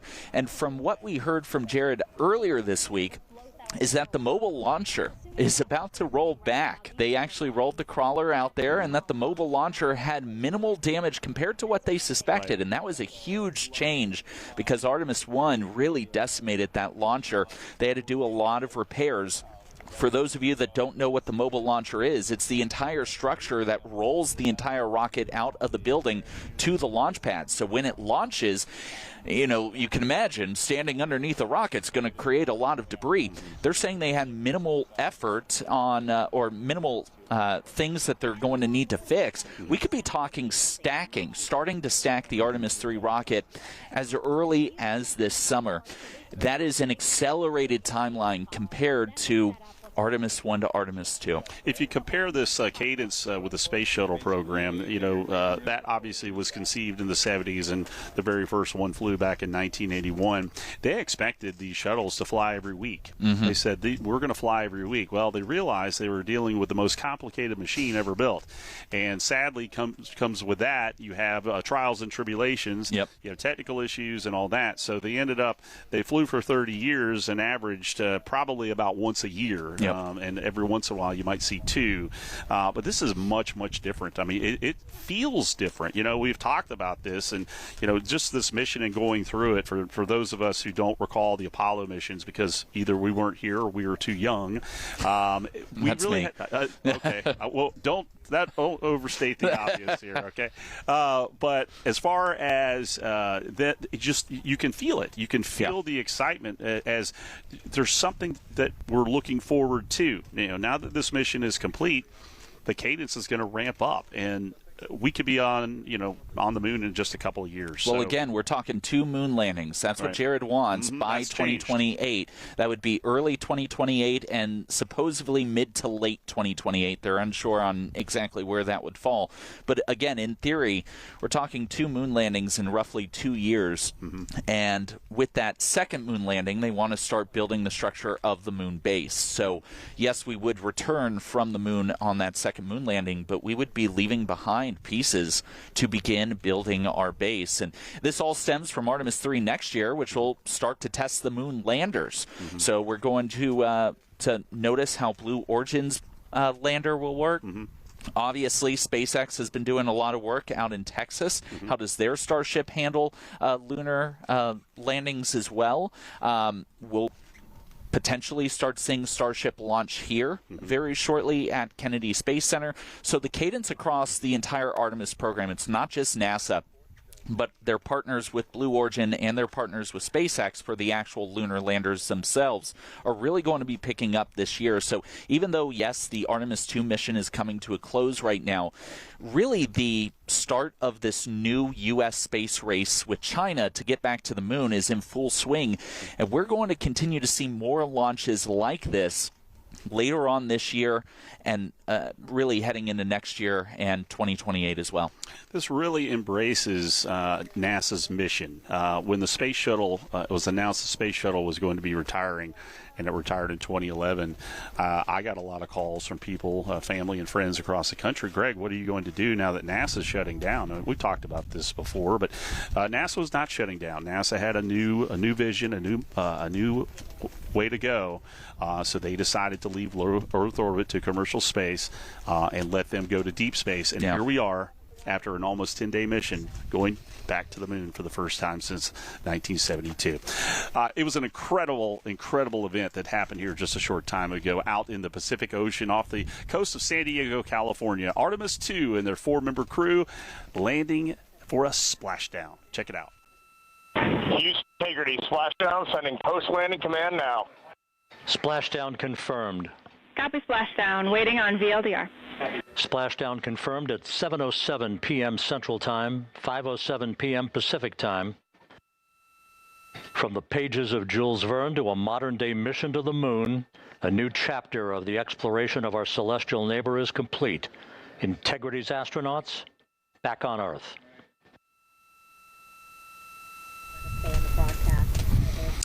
The baritone voice of Rob Navius there at Mission Control in Houston describing this journey and what it means to go back to our nearest celestial neighbor, that is the moon. But that will not be the last stop. We have many stops to go on in the future. This just the first step. Just as the first step on the moon was made by Neil Armstrong in 1969, this is the first step to get us back to the moon and then beyond. And everything was just incredible to follow this along. This entire mission. I mean, we talk about the day-by-days, right? From the wake-up songs that we've been trying to figure out what are they waking up to every morning, to the foods. Something like, I believe it was over 400 tortillas went up with them so they could have different spreads on it. Maple syrup went up because, of course, Hansen said he needed his maple syrup. Just this entire mission. Obviously culminating in the flyby, the photos, the videos we received back. And I've been seeing on social media a lot of people saying, that 6-minute blackout today, they can only imagine what it looked like for the astronauts inside. Folks, if you don't think that NASA doesn't have cameras on the inside and outside of those spacecrafts, we will get photos and videos. I'm almost guaranteeing that, because that is perfect data for them to analyze. And, you know, will we get that tonight? Probably not, but I'm sure that will come out in the next few days, and you will be able to see what it felt like for Victor Glover coming on in, knowing that he can't take the controls of the Orion spacecraft. It is in the computer's hands at this point. All the way down from 450,000 miles above Earth to splashing down at, we'll see what the official number is, but I'll go with 19 miles per hour if NASA's right on the dot. Yeah, when we hear from the crew about their mission, you know, it's one thing to talk to them in space, which is incredible in itself, to be able to have that communication and be able to hear them as they're going along on the mission. But really looking forward to talking to them once they're back, once they're get back and get healthy and get normal with our gravity again, and just hear their experience just firsthand about what they've been asked, you know, what was your favorite part? Well, there's so many, and so I'm sure there's some things that they have experienced that they haven't shared with us yet.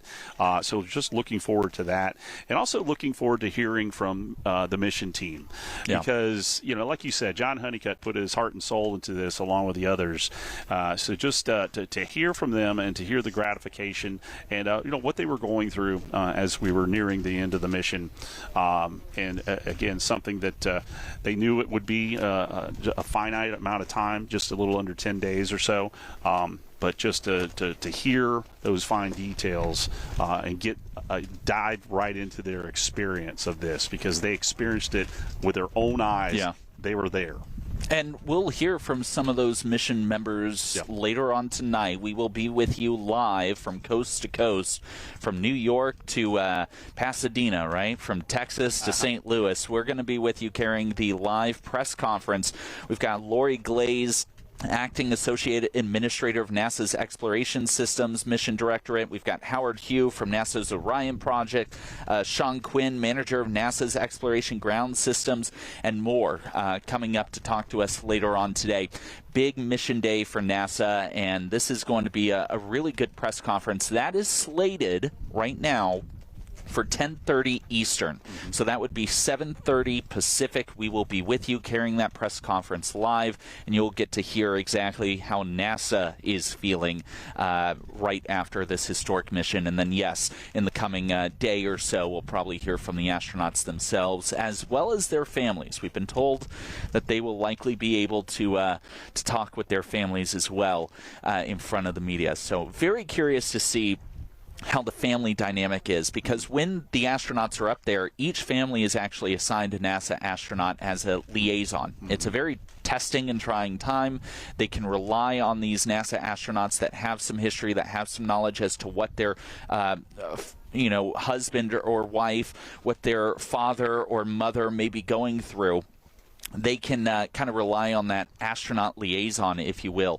It's a whole different thing when they're back home and they can physically be right next to them. So that's going to be exciting. So many special moments coming up for that. You know, I'm sure for the families, 10 days may have seemed like 10 years. You know, yeah. Are you coming home? When are you coming back? You know, come back soon. But just the fact that they were brave enough to allow their family members to go on this journey. They are brave too. It's almost like a member of the military. The family is just as important and just as brave. So to get those interactions and to hear that's going to be special as well. As we're still awaiting the extraction of the crew. Taking a little longer than we thought, but that's okay. Yep. They're getting in the steps. Running a little bit behind.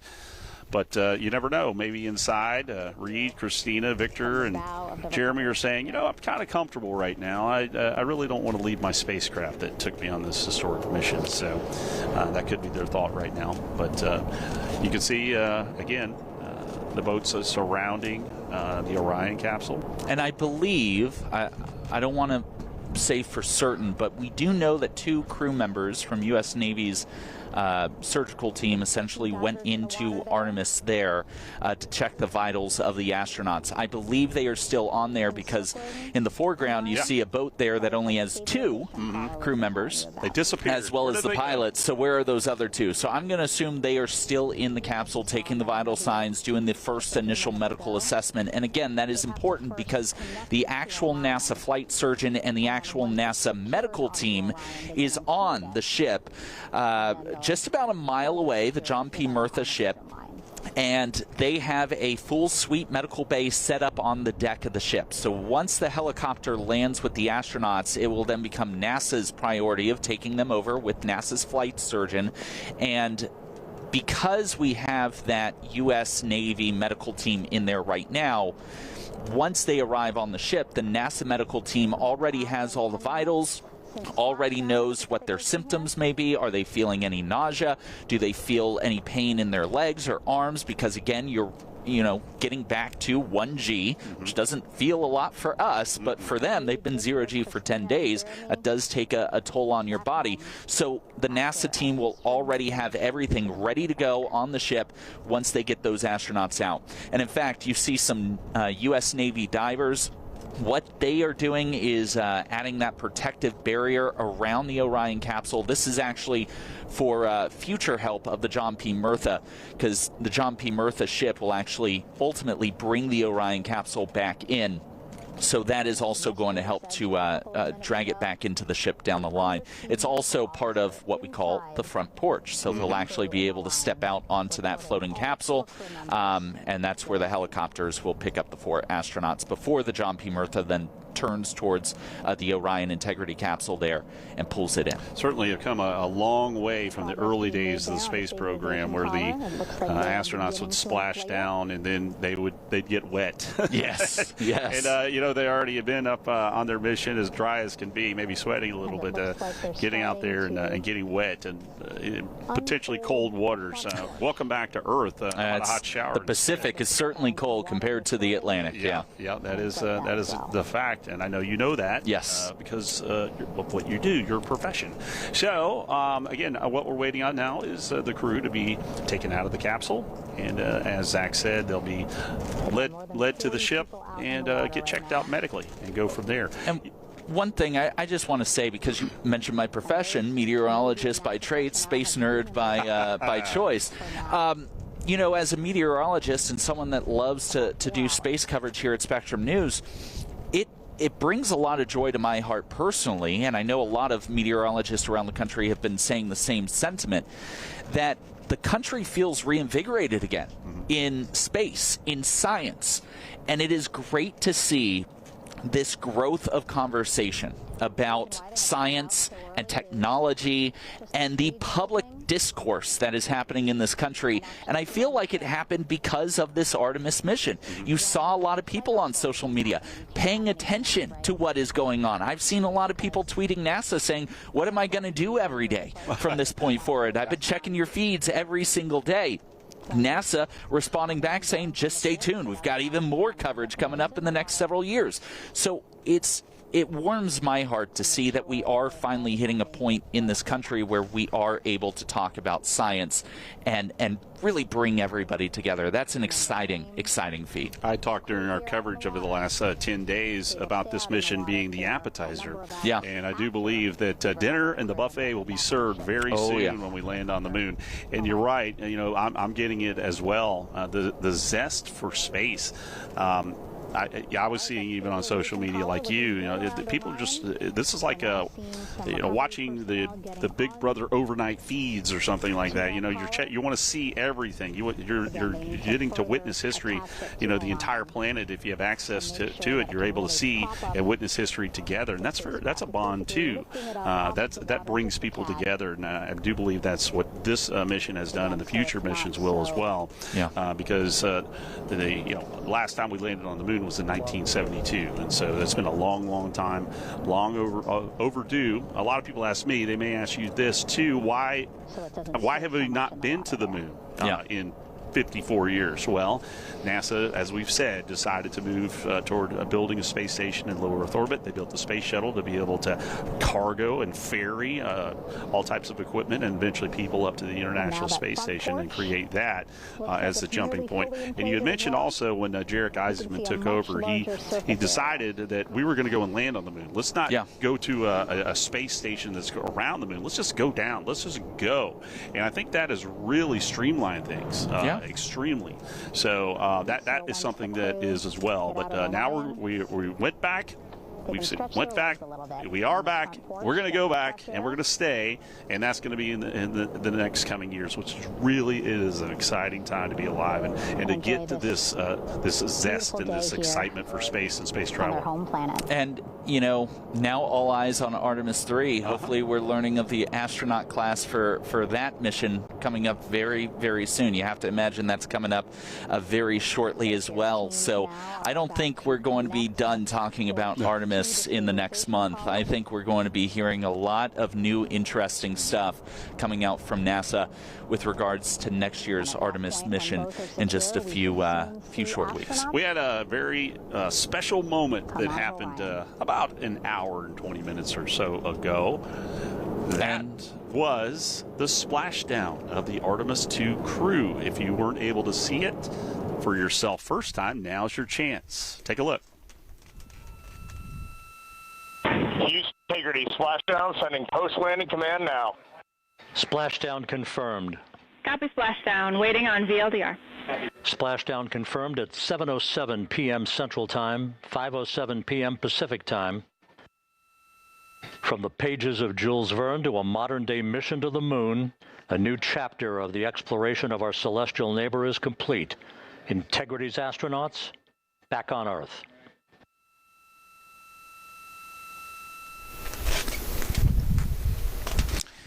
And the recovery team continues to. I believe we're getting very close to getting Christina Cook out. Okay. I believe what you're seeing there, that new big flotation device that has been kind of added on, that's exactly where the helicopter will eventually pick them up. So they're going to extract them, put them there, hook them into their harness, and then hoist them up into one of two helicopters. So we've got two helicopters circling. Christina will go in the first helicopter, Jeremy in the second. Victor will then go back into helicopter one as that circles back around, and then finally Reed Wiseman in helicopter two. And once all four astronauts are aboard both of those helicopters, then they will return to the John P. Murtha U.S. Navy ship, which is stationed about roughly a mile away. Once they're on the ship and the U.S. Navy divers have secured it fully, then the John P. Murtha will actually start turning towards the Orion capsule, because the next step will be actually getting the capsule aboard the ship as well. You mentioned earlier, Greg, that this ship is kind of like a dock of its own. The back of the ship is actually completely open to the water. So it opens up, the ocean water floods into the ship, and that's actually what they're going to do. They're going to drag the Orion capsule into that ship and then close it back up. They'll drain the water out, and they'll essentially have the capsule aboard the ship. Let's go ahead and listen in. Air Rescue Vest, ARV. Is about to and so this is the harness that each crew member will get into in order to be hoisted into the helicopters. Again, those helicopters hovering just about 40 feet above the front porch when they're ready to pick up each crew member.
This is Mission Control Houston. Behind me, a fairly raucous scene as hundreds of flight controllers have poured into the flight control room here. This is reminiscent of the scene after the final shuttle mission of STS-135, although that was the end of a program. This is only the beginning of a program with the textbook splashdown of Integrity and its 4 astronauts. We're standing by for the crew to be extracted from the spacecraft. Entry Flight Director Rick Henfling invited all of these flight controllers who have contributed to this mission to enter the flight control room to have an opportunity to receive well wishes and to share the mutual glow that exists in the wake of a textbook mission for Integrity. On the front screen here in Mission Control, a sign that says "Welcome Home Integrity, taking humanity back to the moon, going further, and returning safely to Earth." So all of that jubilation, part of the post-splashdown activities, even as we await the crew being extracted from the vehicle to be hoisted onto Navy helicopters for the trip back to the USS John P. Murtha.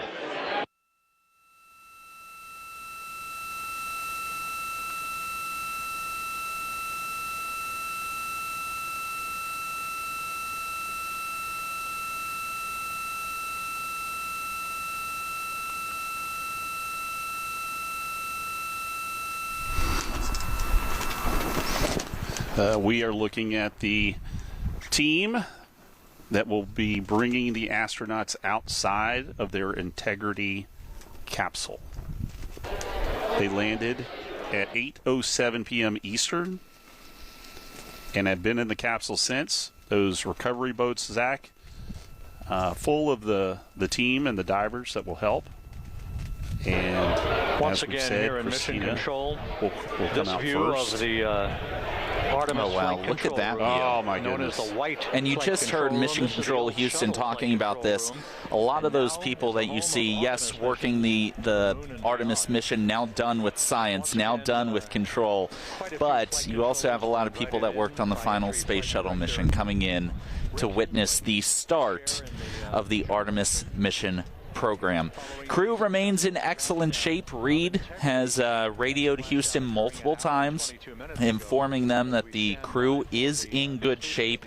The U.S. Navy divers now working on extracting them from the Orion capsule ship. But Orion, Integrity, what the crew ended up naming their capsule, back home on Earth, Greg. All smiles in the Lyndon B. Johnson Space Center Mission Control. Had an opportunity to talk to the head of Flight heartbeat Dynamics, of Jeff Birch, these a moment or two ago. deep He said space the trajectory missions. of Integrity coming through the Earth's It's atmosphere incredible to was see so those smiling precise. faces after They've all never of the seen long anything hours line and the up on hard ground work. track like today's And we do have a reporter there at the Johnson Space Center. We are going to work on trying to get them back with us so we can kind of see what the latest gauge is on the energy meter there in Johnson. We can only imagine that it's probably gone up since the last time we talked to him. The champagne's probably flowing. No, not yet. They're not done. It will be, though. It's definitely something to celebrate. And so what you are looking at right now, a live view of the Orion space capsule, which traveled, what was the exact total, Greg? You've had it. You want the exact? I want the exact I'm going to total. get you exact. 694,481 miles. That is incredible. Farther than any human has ever gone. 4 humans venturing into deep space for all of humanity, as they said.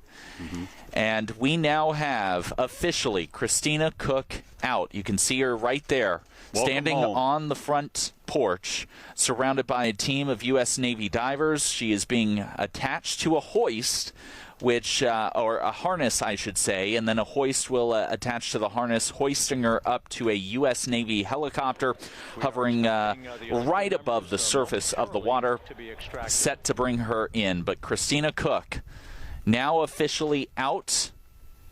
It looks like we have a second astronaut coming out. That should be Jeremy. Jeremy Hansen of the Canadian Space Agency. See how tall that guy is? That's Jeremy. You do not want to mess with him. We saw him walk out of the Neil Armstrong building here, the astronaut checkout room before boarding the Artemis II rocket in the Orion space capsule just 10 days ago, and he was unmistakable compared to the rest of the crew with his height. Victor's a big guy, no doubt about it, but he did kind of tower over him in a way. Crew members out, those two, the first coming off. So you can see that Christina Cook is sitting on the right-hand side of that raft known as the front porch, and the U.S. Navy divers surrounding Jeremy Hansen. And again, if you're watching this, you're wondering why they're surrounding them so much as they lower him to the ground. It's because of the 1G that we all are experiencing as we speak. Remember, Earth's gravity rated as 1G. They've been in 0Gs, and that simple change in 1G actually is a substantial change to your body, especially when you've been up there for 10 days, even longer at the ISS. So we take necessary precautions in making sure they are safe as they adapt back to Earth's gravity. So Christina and Jeremy, there was a helicopter just flew by, both of them sitting down. Oh, and there's Victor Glover, pilot. Welcome home, pilot Victor Glover. Some applause in mission control. And again, you can see the tiny steps he's taking. In addition to adjusting to Earth's gravity, you're dealing with swells today in the Pacific of around 4 to 5 feet. They are below the 6-foot minimum throreshold. We cannot land the spacecraft in more than 6 feet swells. So 94,000 miles during its journey from launch to splashdown. There he goes. Victor's having a seat. Plots on down, which means the final crew member, Reed Wiseman, the commander of this mission, about to step out of Integrity.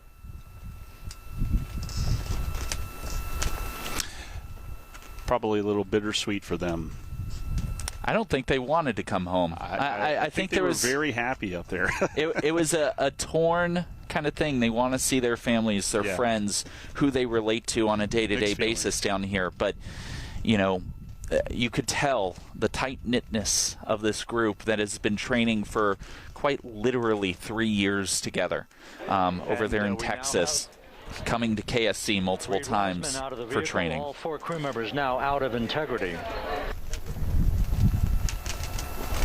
Welcome back to Earth. They're quite the quartet. And again, you mentioned it earlier. I don't think we've heard the end of any of those 4 crew members. No. I think we will be seeing them on a future moon landing mission, whether that be Artemis 4 or Artemis 5. But the historical nature of this mission and the experience they're going to bring, I'm almost certain that NASA is going to be looking at them for a future moon landing mission. That is beyond all 4 crew beyond a members doubt. Now on the front porch. And the procedure to begin hoisting them up to these 2 Navy helicopters hovering overhead will begin shortly.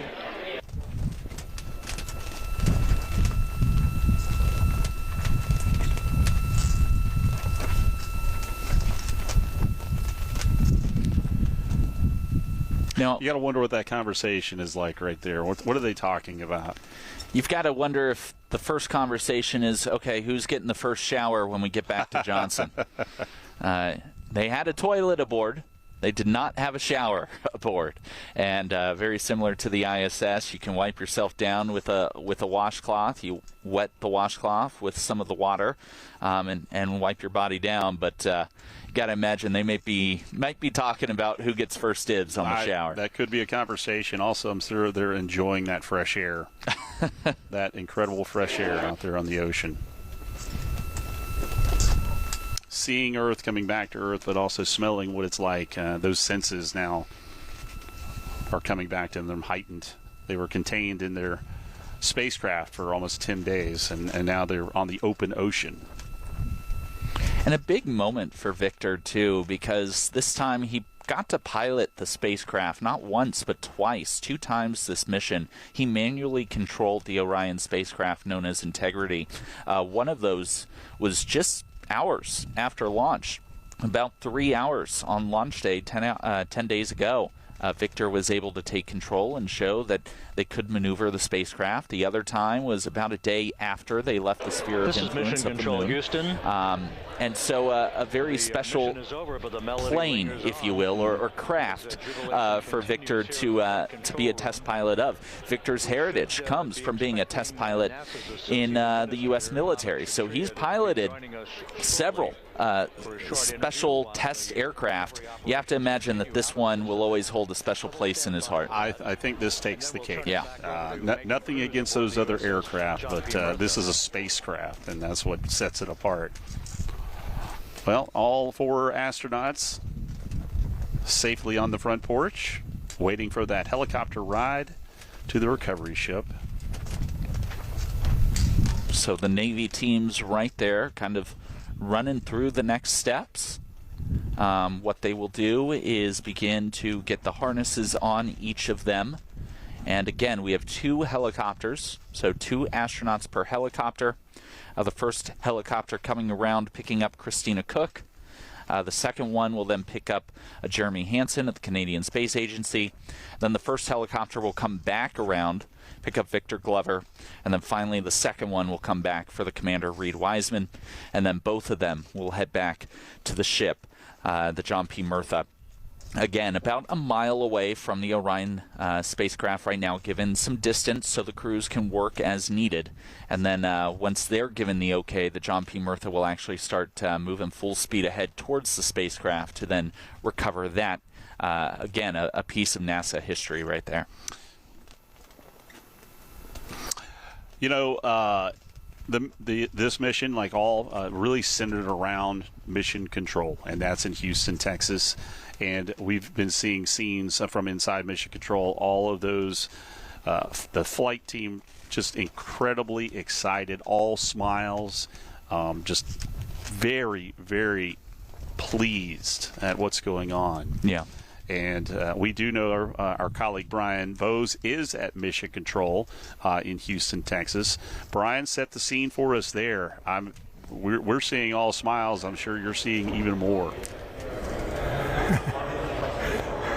Yeah, I think the smiles are really starting to come out now that we see them getting out of the Orion. We know that the press conference is going to happen. We know the helicopter trips are going to happen for all 4 astronauts, and eventually they'll hop on a big old plane and find their way back here to Houston to the pace and the length of this departure from the Orion after splashdown had people a little disconcerting. There was some rustling, and you know, some people were calling it a night because these folks won't be back here into this building for quite some time. So you thought maybe a dinner break. You thought you might call it a night depending upon what affiliate you were with, but that's not the case. This has taken a while, and there was some concern there. And as I said, there's a little PTSD from what's happened with spaceships in the past. 1985 Challenger, I hate to keep bringing it up, but it's something that people remember, and there was control coming out of this Mission Control. This is where it originated from. This is where all manned spacecraft missions originate from. So there was some concern, and when you have a situation like this where they go around the moon, they come back, there is going to be concern, and there's going to be some nail biting at times. So that's what it's like, but right now all smiles. And we've got to ask, have you heard a lot of cheers out over there at Johnson? Because we were hearing plenty of them here on the actual NASA feed. So I'm just curious about that. But yeah, I can only imagine how Johnson's feeling. Oh gosh, it's vibing. It is vibing there, no doubt about it. So there we have it. All 4 crew members on board. Waiting for the helicopter, the front porch, welcoming them, waiting for the helicopters to come and scoop them up and get them to the recovery ship so they can be looked at by doctors. Curtis, it's been an exciting time. It continues to be exciting. So for now, we're going to send it back to you. All right, thank you, gentlemen. An exciting time indeed. As you heard there, the crew are now on board the USS John P. Murtha while they go through their medical checks. Recovery crews are bringing on board the Orion capsule. That'll happen. And next up, a press conference from NASA leadership. That's going to be held around 10:30 p.m. Eastern at the Johnson Space Center. And of course, in Houston, the Artemis II crew will not be in attendance.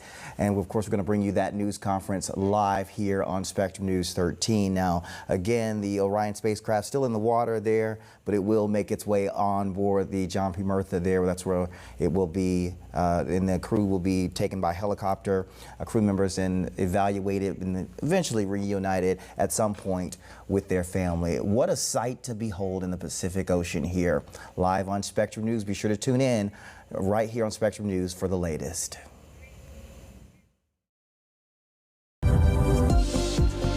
Destination Space presented by Florida's Space Coast.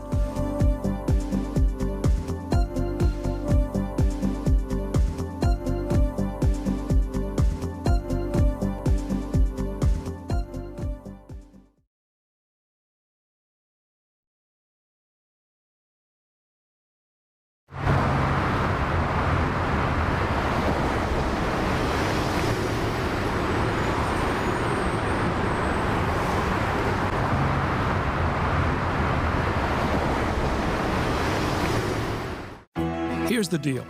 People need a place to explore national issues that have an impact on their community. To understand those issues better, we're bringing together our team of local political journalists from across the country to break down what's happening. So join us every week to catch up on the key stories making a big difference across the nation and in your local community. Watch The Big Deal with Errol Lewis Friday nights at 7:30 on Spectrum Bay News 9. Available on all of your favorite devices exclusively on Spectrum.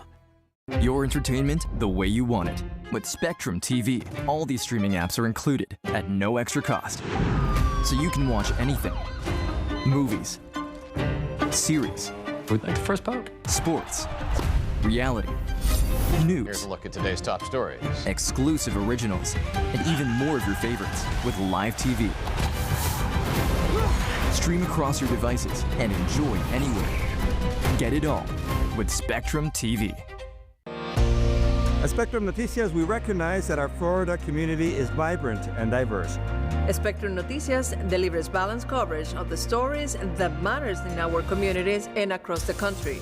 Our journalists are based in the neighborhoods we cover, ensuring you get in-depth reporting on what's happening in the places we call home. So join us at Spectrum Noticias. We're always on, always there for you. Now available on channels 47 and 920. Also available on the Spectrum News app.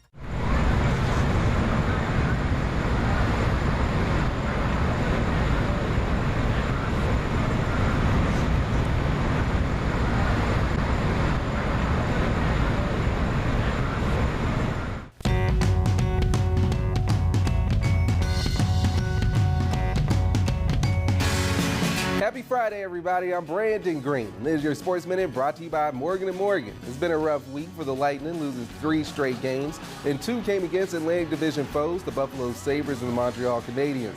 The Lightning fell to the 4th seed in the Eastern Conference, and head coach John Cooper says getting home ice advantage is at the forefront of the team's mind. I don't know. I've been in 4 or 5 Game 7s, and I think it's 4 I can remember right now is split right down the middle, 2 and 2 if the home teams won in the Game 7 game. So, I don't know if that's always indicative of how a playoff series goes, but naturally, if it does come down to 7, you'd like to have the last one at home. The Tampa Bay Lightning nominated Ryan McDonough for the King Clancy Memorial Trophy. Each of the 32 teams in the NHL nominates one player, and if McDonough wins, he would get $25,000 donation to the charities of his choice. And for all the latest local sports news, make sure to watch Spectrum Sports 360 every night at 10:30.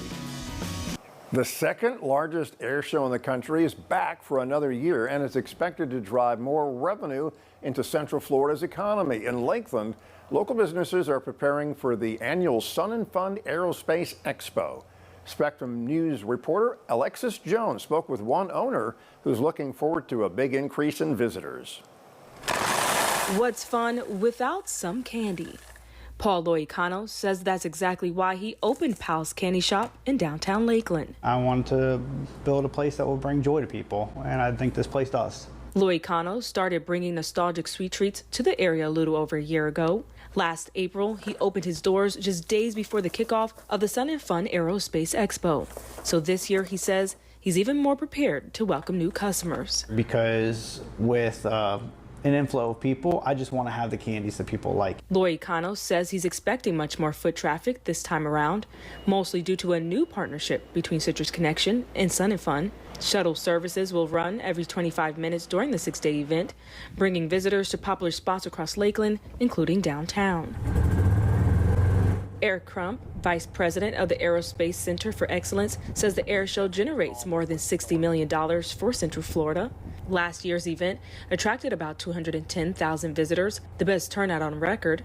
Crump says ticket sales are already 25% higher, which is expected to boost the local economy even more. And it's not just Lakeland, because you're talking about hotel rooms being sold out all the way to Brandon to the west and Kissimmee to the east, restaurants, servers, grocery stores, all of that. As for Loicano, he hopes the crowds come with a sweet tooth or room for a little more joy. Everybody's a kid in the candy store at Pal's. In Lakeland, Alexis Jones, Spectrum News. And the Sun and Fun Aerospace Expo starts Monday, and it'll run through next Sunday. For information on Citrus Connection shuttle hours and drop-off locations, you can go to our website, baynews9.com. The government's new food pyramid could cost you at the grocery store. The U.S. Department of Agriculture updated its dietary guidelines at the beginning of the year, and researchers found that following those guidelines would add more than $1,000 to your grocery bill every year. They claim that's a 32% jump. The USDA basically flipped previous recommendations. It now suggests that proteins, dairy, healthy fats, and fruits and vegetables be the largest portion of your diet. In case you missed it, here's what you need to know this evening. The Artemis II mission is officially a success. The Orion capsule splashed down on the Pacific Ocean just after 8 o'clock. The spacecraft was exposed to 5,000-degree heat as it hit the Earth's atmosphere at about 25,000 miles an hour. Parachutes were then deployed to slow Orion down before making impact with the water at about 20 miles an hour.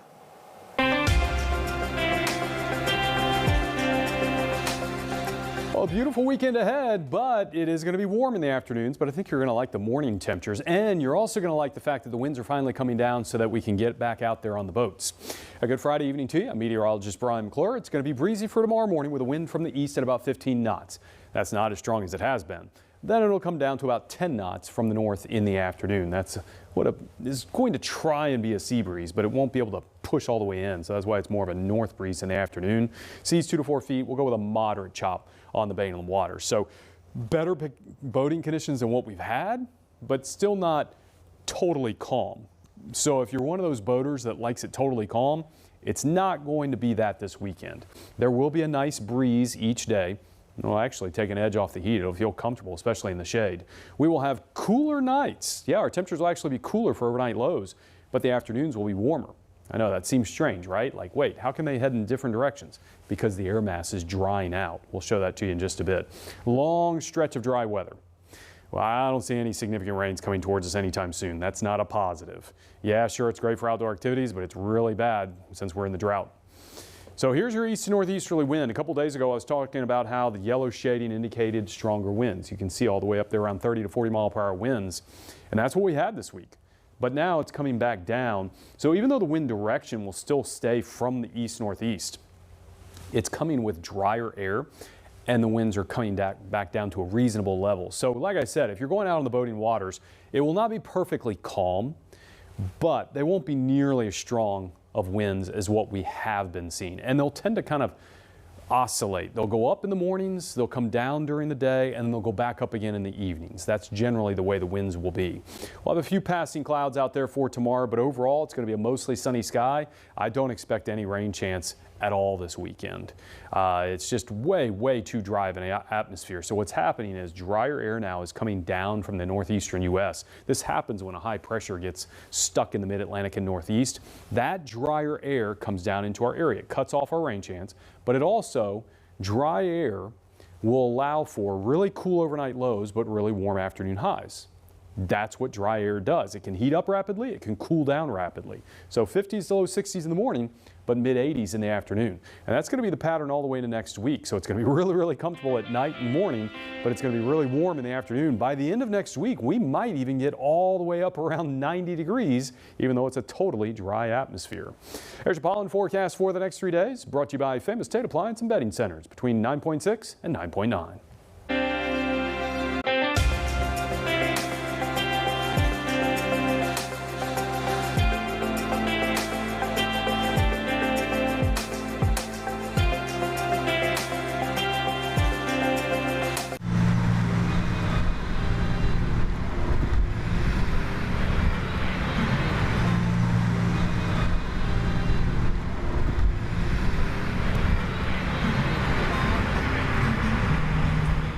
Make Spectrum Bay News 9 your morning news part of your morning routine and get the news and information that matter most to you.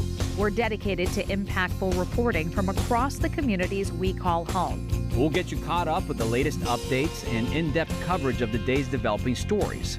Plus your local forecast and traffic reports to help you plan your day ahead. Join us for Spectrum Bay News 9, your morning news, weekdays starting at 5 a.m. Exclusively on Spectrum.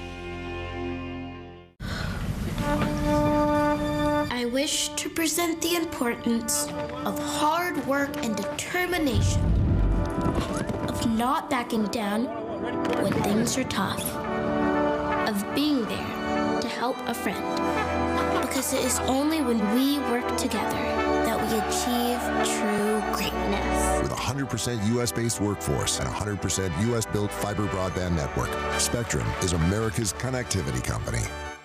At Spectrum News, we're committed to strengthening the fabric of local communities through our reporting, with stories that inspire and news that matters on your smart TV and connected devices, streaming live 24/7. Plus, on-demand weather forecasts to help you stay prepared. It's all there as you step outside with the Spectrum News mobile app, keeping you informed and in the know throughout your day. Spectrum News, free with your Spectrum subscription, exclusively for Spectrum customers, now available on your favorite devices.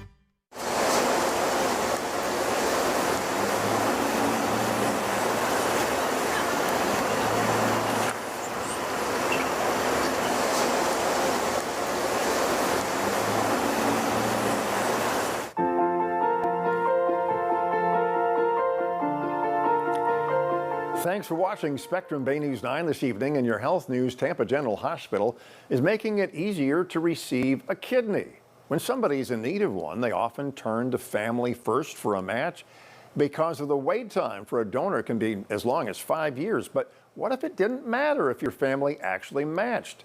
That's the basis of something called the Paired Kidney Exchange Program. Spectrum Bay News 9's Andy Cole talked with a family forever changed by this unique program. It's been a struggle almost all her life. At just 2.5, Ailey Penningroth was diagnosed with type 1 diabetes. When I got out of college, I sort of started having a little more fun and maybe not being as careful about my blood sugars, and that's when my kidney really started to suffer. Ailey received her first kidney transplant in 2008. She also received a pancreas, but those donated organs, Ailey says, only lasted a few years. Right before the pandemic, Ailey and her doctors at Tampa General came to the conclusion she needed another transplant. So as far as I was concerned, I thought I was just going on another list, but I burned the sugar. Only a little. Only a little. But that's not what happened for Ailey. Her brother, UC Berkeley professor Dylan Penningroth, began working with TGH to see if he was a match. He wasn't, but that didn't matter for the Paired Kidney Exchange Program. Dylan donated his kidney to a needy recipient, and in turn, another compatible donor gave theirs to Ailey. It all happened the same day. To me, it seemed like kind of a no-brainer that if it was possible for me to do it, I was going to do it. The reason it's a no-brainer is because I love you, and I want you to be bugging me and bothering me for as long as we've got together. Tampa General says as many as 2,000 additional transplants per year could happen using the partner kidney exchange, as an estimated 45% of donor-recipient pairs could find a perfect match by participating in the nationwide program. It took Dylan about 3 months to fully recover. Ailey started feeling better immediately. Now, 5 years later, Ailey says Dylan's kidney has given her a new life. I never thought I would make it to age 50. I really didn't. Never, ever. And so this is just, it's incredible for me. I feel like every single day is a gift. If we can share this story with other people, they might be inspired. And you know, I think people deep down fundamentally are good. And often it's just a matter of giving them a chance to show that side of themselves. It's a good deed. Ailey says she'll never let him live down. In Tampa, I'm Andy Cole, Spectrum News. Time now for a look at what's happening in our community. Brought to you by WeatherTight Windows.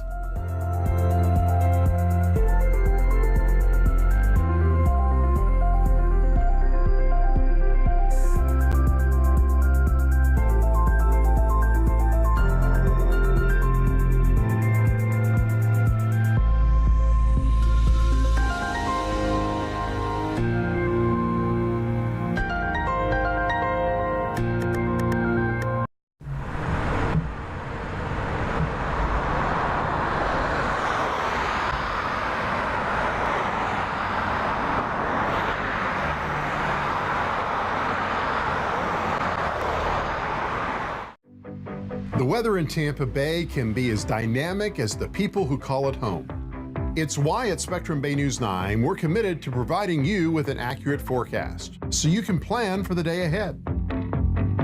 So if it's just another beautiful day or if there's storms rolling in, you can count on us to be there for you. Watch the Spectrum Bay News 9 weather experts with your Weather on the 9's forecast on your TV and on the go with the Spectrum News app, exclusively on Spectrum. This is a very special place. It is a place where we like to think we make memories. We have the capacity for nearly 20,000 people in the arena.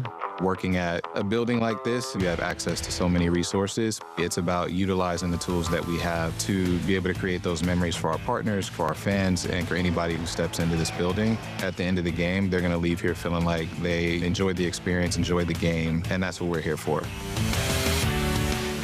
A venue like this has a lot of moving parts, but at its heart, it has its technology backbone. Spectrum powers scoreboards, ticketing, point of sales. They also provide a highly secure network that takes care of fan security, security of the Wi-Fi access, and any data that our fans are sharing while in the arena. Our fans have an expectation that technology is part of their experience, and Spectrum helps us do that.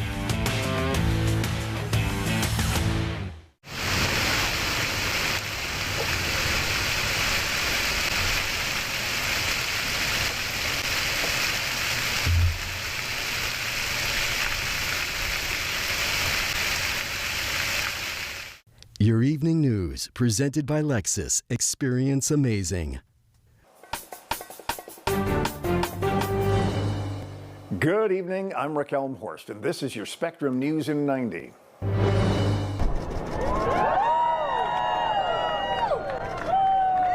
The Artemis II crew has splashed back down to Earth. This wraps up a 10-day mission, which included orbiting the moon.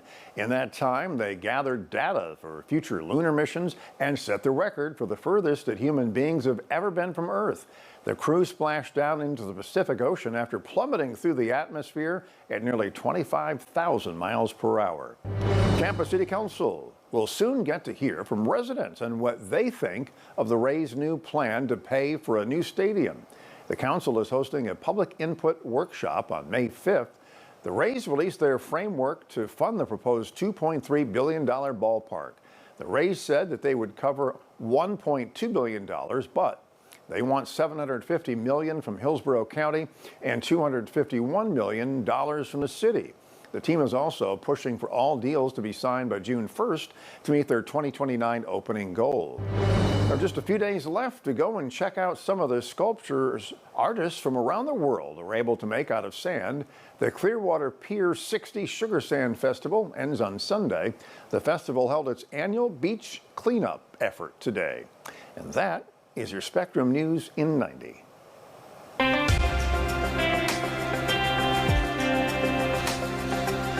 a really comfortable start to your day with temperatures all the way down in the 50s to low 60s. So actually, we're going to have cooler morning lows this weekend, even though the afternoon highs will be warmer. Nice breeze coming through the area, so very comfortable start to the day. And then later in the day, we'll warm up. We'll get all the way up into the mid-80s. We will still have that easterly breeze, but it won't be as strong as it has been, and no rain showers.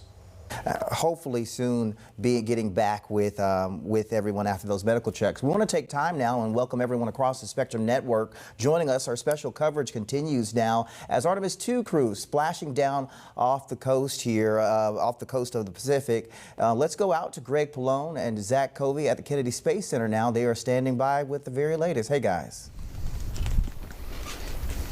Hey, Curtis. Absolutely historic, this launch and landing. Really, this mission, this entire mission, the 10-day mission around the moon for the Artemis II crew, starting with a launch right here on April 1st at Kennedy Space Center, culminating in a Pacific Ocean splashdown earlier this evening. The crew is safe, and they are being taken care of, and they're getting used to gravity again. They are. They just made it back to the John P. Murphy ship. We are waiting their extraction from those helicopters, the U.S. Navy helicopters that hoisted them out of what looked like some really rough seas at times when the helicopters were right over land. I do want to get to something new. President Donald Trump just posting on Truth Social moments ago saying, quote, "Congratulations to the great and very talented crew of Artemis II. The entire trip was spectacular. The landing was perfect. And as President of the United States, I could not be more proud. I look forward to seeing you all at the White House soon. We'll be doing it again. And then, next step, Mars," unquote. So that posted just moments ago on Truth Social. We're getting reports that Trump actually watched it while he was eating dinner tonight. That's fantastic. And he's the one who got the Artemis program going in his first term. Yep. So this is near and dear to him, creating the Space Force as well. So the crew, they are on board the recovery ship. This after waiting about an hour or so for the recovery team to get out there and assess. And then one by one, each of the crew members, starting with Christina Cook, then to Jeremy Hansen, then on to Victor Glover, then the commander Reed Wiseman, all being taken out of the capsule and then helicoptered over to the ship. And that, Zach, is where the doctors will be looking at them and checking on them. Yeah, and it's going to be the first two helicopters. You are taking a live look right now, and you can see zoomed in Victor Glover there on the left-hand side. Christina Cook would be on the right-hand side, being blocked by one of those U.S. Navy specialists. And in the other helicopter would be Reed Wiseman and Canadian space astronaut Jeremy Hansen. You could see U.S. Navy photographers taking photos of them as well. And a reminder, you may be saying, why are they not standing up? They're still getting used to gravity. We'll likely see them get loaded into maybe some sort of a wheelchair or something as they continue to reaffirm themselves here on Mother Earth. One of the affirming things on this mission was when they entered the Earth's atmosphere to return. The heat shield on the Orion spacecraft held just fine, protected the spacecraft and also the crew inside. That was a bit of a concern for NASA, considering on Artemis 1 back in 2022 there was some damage done to the heat shield. So that is a positive right there. The main thing, though, Zach, right now is we have a healthy crew and they are back on Earth after a historic mission, one that saw so many firsts, one that saw so many milestones, one that saw the far side of the moon for the first time with human eyes, all the images that they have been that they sent back and all that data collected is going to really assure NASA scientists that we'll be able to get back to the moon and stay.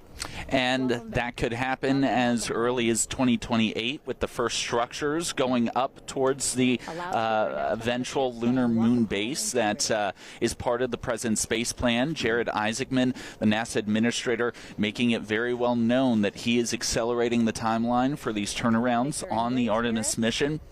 Artemis III set to launch in the middle part of next year. That will be a low Earth orbit mission, nothing related to the moon, but it's actually testing the lunar landers. And then in 2028, Jared, a very big plan, but wants to do 2 lunar landings, one in early and the other in the middle to latter part of 2028. So we could be seeing astronauts go back to the moon twice that year. You may notice on those live footage that we're seeing right now, they are rolling out some of those chairs, as I suspected. Yeah. They're just trying to feel. They probably feel 1,000,000 pounds right now. So they're lead-footed after being in 0 G for 10 days and floating around the moon in their spacecraft. So they'll be taken care of. They'll get some med checks and continue that. Really hope to hear from the crew as soon as we can about the experiences that they had on this, and also some of the things that we may not know happened on that too. That will be interesting to note as well. But again, as we've talked about, Artemis II is setting the table for these future lunar landing missions, kind of like the appetizer, then the buffets coming up later, or the steak dinner, if you will. So making me hungry. So that is exactly what NASA's mission is right now, to get back to the moon, build a base, then go on to Mars and explore deep space. So if there's any indication that that plan is in motion, is going to work, this mission certainly gave some proof positive to that. And right now, NASA Administrator Jared Isaacman on the deck. He just went to Canadian astronaut Jeremy Hansen and Commander Reed Wiseman. He's now over visiting Victor Glover, Christina Cook there on the right helicopter. He's in the blue that you can see walked over, so grading them as well. I do want to say, Greg, NASA holding a post-splashdown news conference that is set for 10:30, so that's coming up in just about 22 minutes now. That will be at the agency's Johnson Space Center, where really, ever since, about 18, 20 minutes after launch, it's been Johnson's mission. Yeah, they took over after they cleared the tower, essentially, as they say. So Mission Control has been in charge. They had flawlessly executed this. They have executed this mission flawlessly, communicating with the crew doing everything along the timeline, all their responsibilities, their duties, everything that they were trying to do. So, again, just a great mission. We look forward to the future Artemis missions, but as far as we can tell, Artemis II, a success, the crew back safe. For Zach Covey, I'm Greg Pallone, Spectrum News. Destination Space, presented by Florida's Space Coast.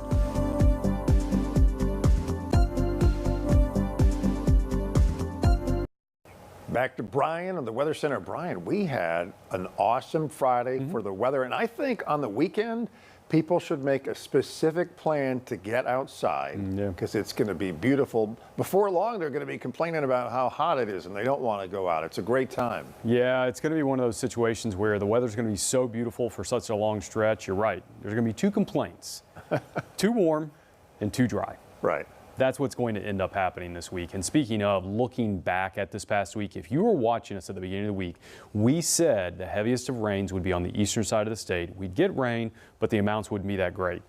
Sure enough, here's your rainfall map from this week. Pretty pitiful along our coastal areas. Now, you got lucky in Polk County. You had decent amounts in eastern Manatee, Hardy, DeSoto, and eastern Citrus. But our coastal areas got very little, and look at the eastern side of the state. Huge amounts of rain, 5 to 7 inches. So that's what we were afraid of. Now, it wasn't a horrible pattern. Hey, we at least got some rain, and the showers and the winds did help to keep our temperatures down all week long.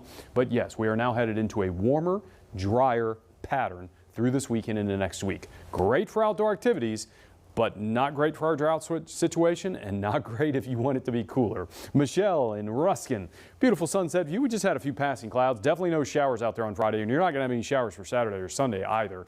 High pressure is now sending us dry air.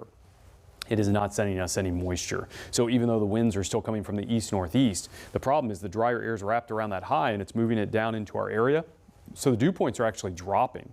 So this air mass is going drier and drier the next couple of days. So what ends up happening is the dew points have dropped off, and they're going to stay pretty low all the way into next week. Now, this is why it feels so comfortable this time of year compared to summertime. Our dew points are lower, humidity levels are lower, but at the same time, that's also what keeps our atmosphere dry.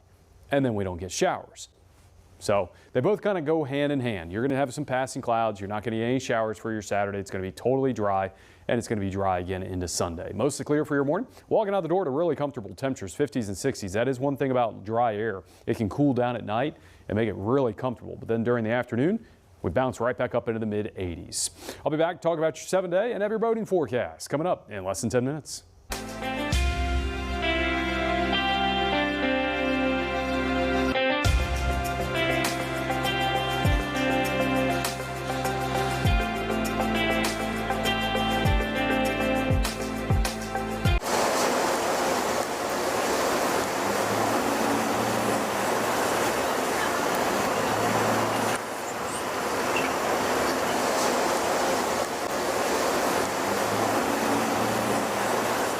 From D.C. to Tallahassee, elected officials are making decisions that affect our daily lives right here at home. These decisions happen every day, which is why Political Connections breaks down the biggest stories every weeknight, providing you real context and balanced analysis of the day's political news, giving you a better understanding of how the issues impact you and your local community. Join us for Political Connections weeknights at 7 and 11:30 on Spectrum Bay News 9, exclusively on Spectrum. With Spectrum, I never miss. I feel incredible. Never miss a homer. Because I don't have the right app.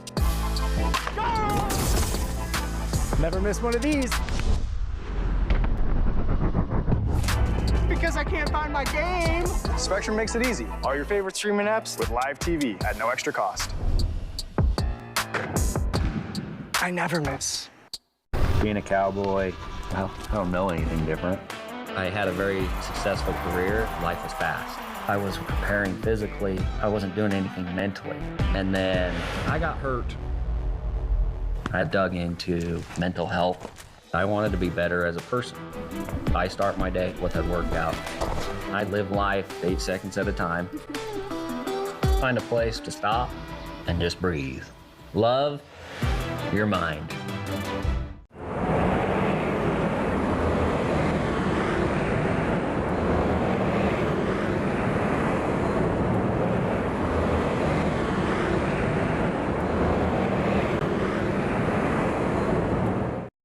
The previous portion of Spectrum Bay News 9 is brought to you by Morgan & Morgan, America's largest injury law firm.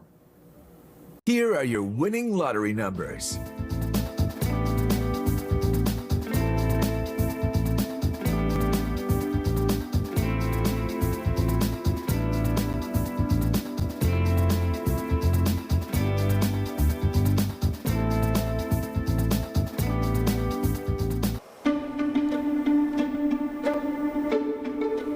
The Trump administration is preparing for peace talks in Pakistan as the war in Iran hits the 6-week mark.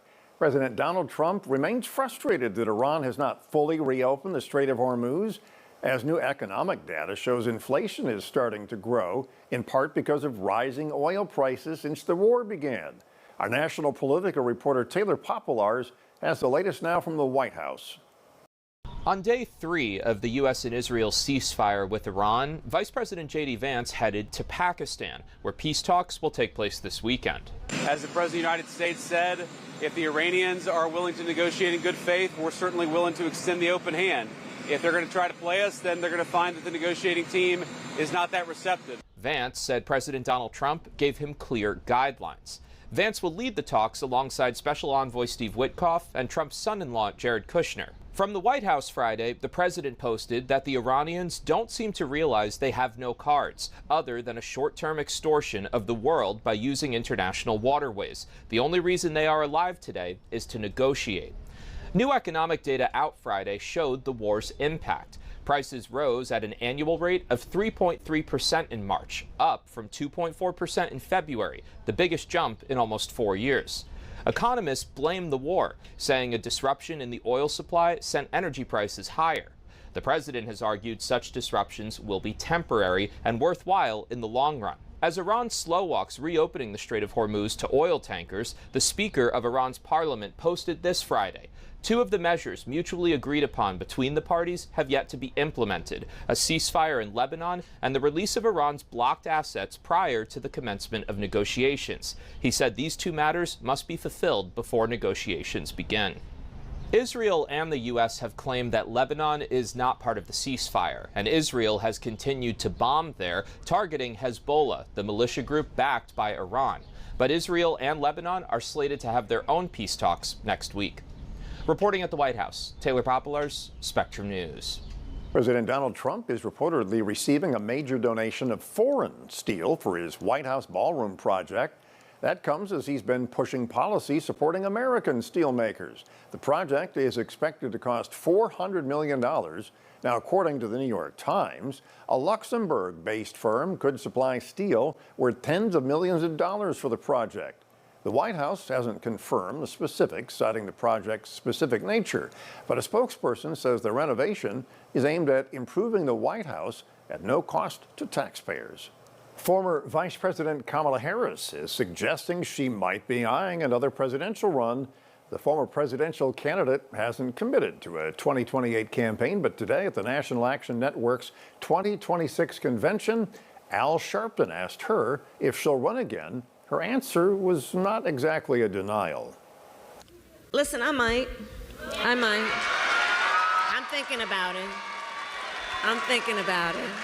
And while speaking to the crowd, Harris outlined what she thinks needs to be done in the country. The crowd was behind her at some points, chanting, "Run again." Harris became the Democratic nominee after former President Joe Biden bowed out of the contest. To get to it again, she'd have to win her party's primary, which will likely be very competitive. An event where you can try this and other delicious bites from around the Bay Area.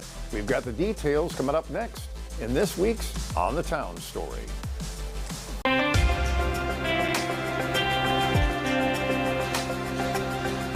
Hey, good Friday to you. Meteorologist Brian McClure made it to the weekend. We are going to see a dry, sunny weekend ahead, a classic April weekend. So if you want to go to the beach, want to get out on the boat, want to do any outdoor activities, you're going to have really nice conditions. There'll still be a noticeable east breeze, but not nearly as strong as it was all week long. So that should allow for even some decent boating conditions, which we'll talk about in just a bit.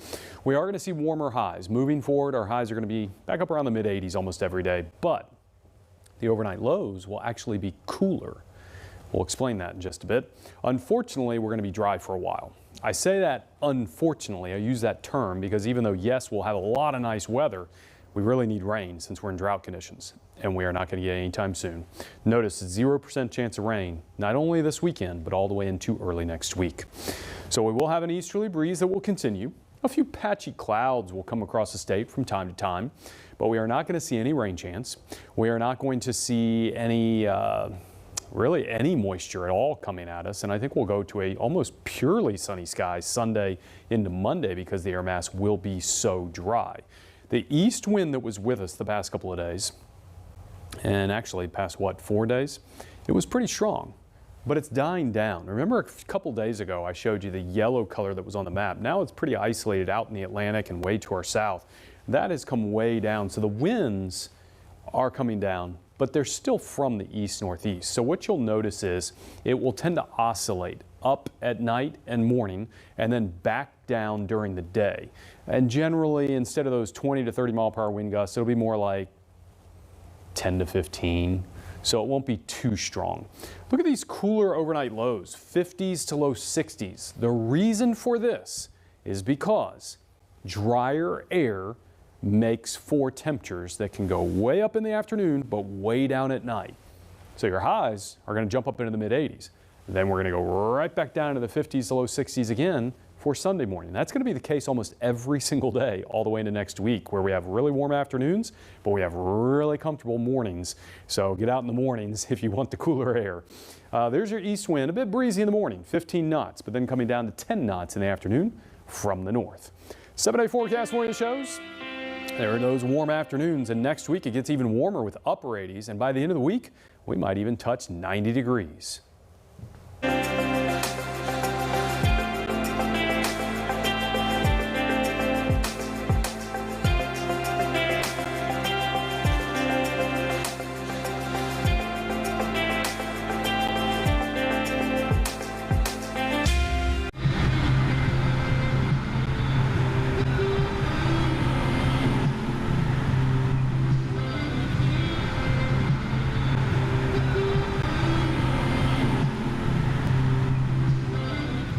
At Your Evening News, bringing you the stories that matter to the Tampa Bay community is our privilege.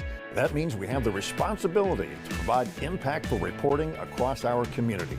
Every evening, we ensure that you have in-depth coverage of the day's developing news. Plus your Weather on the Nines forecast for the end of your day and to plan your tomorrow. Join us for Your Evening News, weeknights starting at 5 on Spectrum Bay News 9. Available on all of your favorite devices, exclusively on Spectrum. Has anyone seen my keys? Spectrum can't help you find your keys, but they can help you find your IndyCar race. With Spectrum TV, it's easy to find exactly what you want. We are racing! Watch every NTT IndyCar Series race on Fox and stream on Fox 1. All your races, all in one place. Spectrum and Fox Sports. It's a no-brainer. This is so embarrassing. What are you doing in there? What's that? I wouldn't do that. What are you doing? What are you looking for?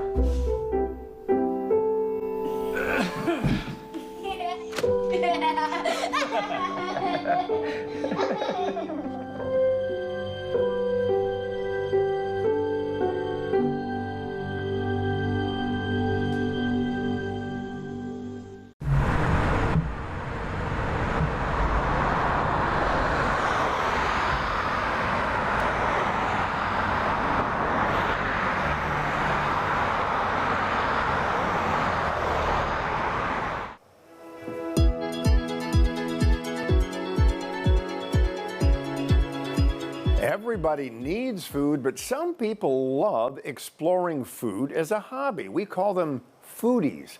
And this weekend is the Florida Foodies Fest. It's a two-day culinary festival in St. Pete. More than 100 vendors providing all kinds of different foods will be on hand. Our Jeff Van Sant went on the town to speak to one vendor who just 6 months ago started his own business selling crab cakes and mac and cheese. All right, well, what we're making is my crab cake. In the small kitchen of his food truck, Randall McDonald is living his dream. See that good lump? Making crab cakes and smoked Gouda, mac and cheese. Food is for the soul at the end of the day. It's even topped off with a secret sauce of his own making. It's a lot. I call it law sauce. Like, good Lord, it's so good. He runs the truck with the help of his fiancée, Shar Jackson. She's his muse. He had great food and he had great concepts, and so I just wanted to encourage him to do something for himself. My fiance loves crab cakes, and she was like, make me a crab cake one day. And I made it for her, and she was like, oh my gosh, this is so good, and we gotta sell it. Char's the one that put the bug in Randall's ear to start his own business. It turned into Crab and Mac. We started out as a tent, like a tent that we are in like right now, and it worked. We just started selling crab cakes, smoked Gouda mac, and fried rice, lemonade. That was it. He doesn't want to spill the tea on what makes his crab cakes and mac so good, but he puts a lot of love and sweat into making the business thrive. The reason why I love it is because it's a taste of home, and it's also I love macaroni and cheese, and he has the best macaroni and cheese. McDonald's food truck will be one of many featured at the Florida Foodies Fest. Over 2 days, the culinary festival in St. Pete celebrates the wide variety of food you can find in the Bay Area. For McDonald, this is only the beginning. He's in a food truck now, but he hopes to establish a brick-and-mortar restaurant. This is the best crab cake either I had in a long time or I've had in my life. And check my reviews. He's confident folks will love what he is serving up. In St. Pete, Jeff Van Sant, Spectrum News. The family-friendly festival takes place Saturday from 11 a.m. to 7 p.m. and Sunday from 11 a.m. to 5 p.m. It's located off Gandy Boulevard in St. Pete in the parking lot of the historic Derby Lane, just west of the Gandy Bridge.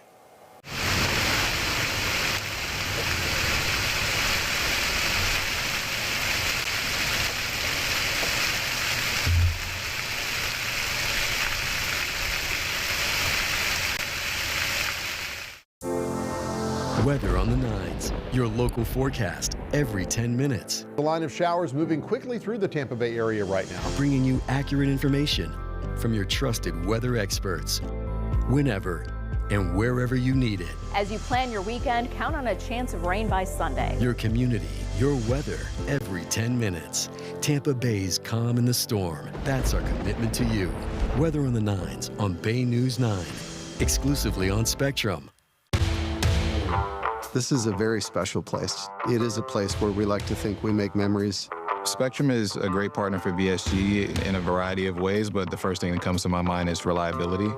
Spectrum powers ticketing, point of sales, scoreboards. They provide the capacity for nearly 20,000 people in the arena. Our fans have an expectation that technology is part of their experience, and Spectrum helps us do that.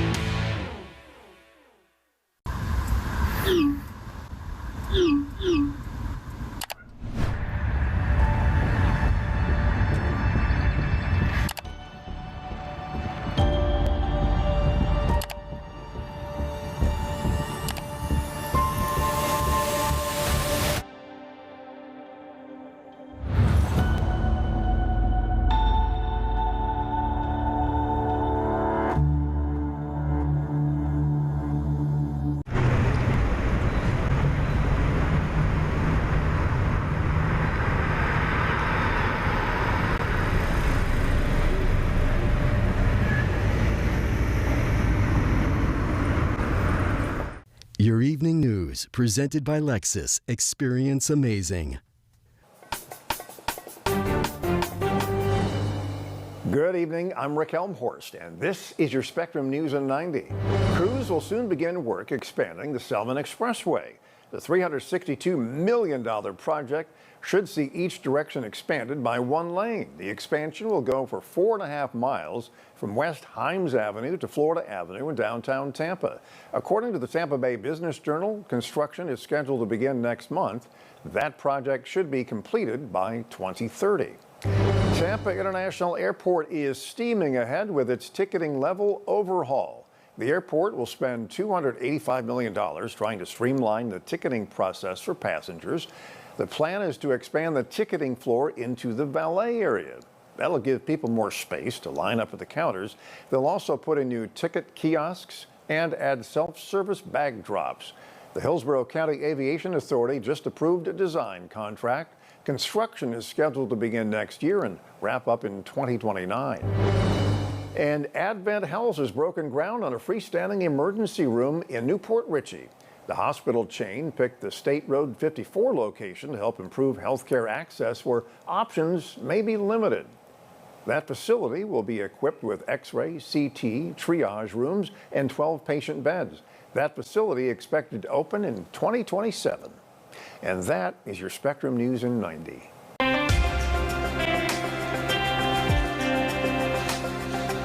Well, we're talking about mostly clear skies for your morning, comfortable temperatures in the 50s and 60s, a nice breeze coming from the east, albeit not as strong as what we had all week long.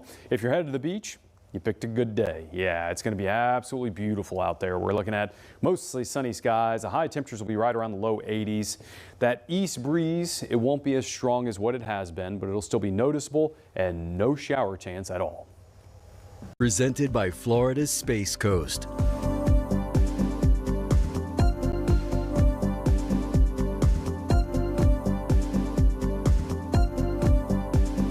Thank you for joining us from across Spectrum Networks. I'm Curtis McLeod. The Artemis II crew safely back here on Earth while they adjust back to our gravity. Of course, we're going to get ready to share with you a press briefing from NASA. But first, I want to send things out right now to the Kennedy Space Center, where it all began just 10 days ago with our space experts. They are standing by here. And what a day, guys, it's been watching as the crew, Artemis II crew, makes their way back here to Earth. Wow, I'm telling you, watching them come out of the capsule there, oh, it'll be something I'll never forget. Yeah, chills, no doubt about it. First off, Welcome back, Reed. Welcome back, Christina. Welcome back, Victor. And welcome back, Jeremy. The 4-member crew now safely on Earth, being tended to doctors because, Zach, they're having to get used to gravity again after being in space for 10 days. So a successful splashdown happening earlier this evening, and everything went well. The entry into the Earth's atmosphere, the heat shield working just fine, protecting the spacecraft and the crew, and, of course, that successful splashdown off the coast of California. Now, each of them going through an extensive medical evaluation. However, we did hear Commander Reed Wiseman multiple times upon splashdown saying, the crew is good, the crew is good, we're good, we're good, take your time, we're good. It did take a little bit of time for them to extract them out. We fell behind schedule just a little bit. We heard Mission Control, or those around Mission Control, were just a little uneasy on why the timeline was taking so long. But to be honest with you, we heard from the director of the recovery team that when they opened up the hatch, they were all laughing and having a fun time, taking photos with their smartphones still in the capsule. So, again, this crew in good spirits, probably in good health as well, we can assume. Obviously getting their full checkup, and we're about to hear from NASA leadership about how today went, but visually everything we saw looked great. And even if that's not the case, the 4 astronauts are back on Earth, and you can't beat that. No, you can't, and especially after a mission to the moon, that flyby, learning so much, gathering data, taking those incredible pictures, all that imagery that NASA scientists are going to be able to use to plan future landing missions on the moon, which is coming up in the very near future, and also traveling further than any crews ever traveled to space, and in all traveling 694,000 miles on this mission. Absolutely incredible. The spacecraft performed well. They had never flown humans in this spacecraft to space before, so this was something that they wanted to make sure everything worked out well, and it did so far. We'll hear in the coming days and weeks about how they are going through that, and how they're learning more and more and more about this, because this is the future for NASA, going and landing on the moon. And the heat shield was honestly the biggest test of this mission, so it's kind of ironic that, 10 days ago, we were all here, the world, watching as they went into space, but the biggest test of this test flight mission was truly today. How does the Orion heat shield hold up? We remember back during Artemis I, its re-entry, its skip re-entry into Earth, which is basically when it comes through the Earth's atmosphere, skips back up, and then comes back down.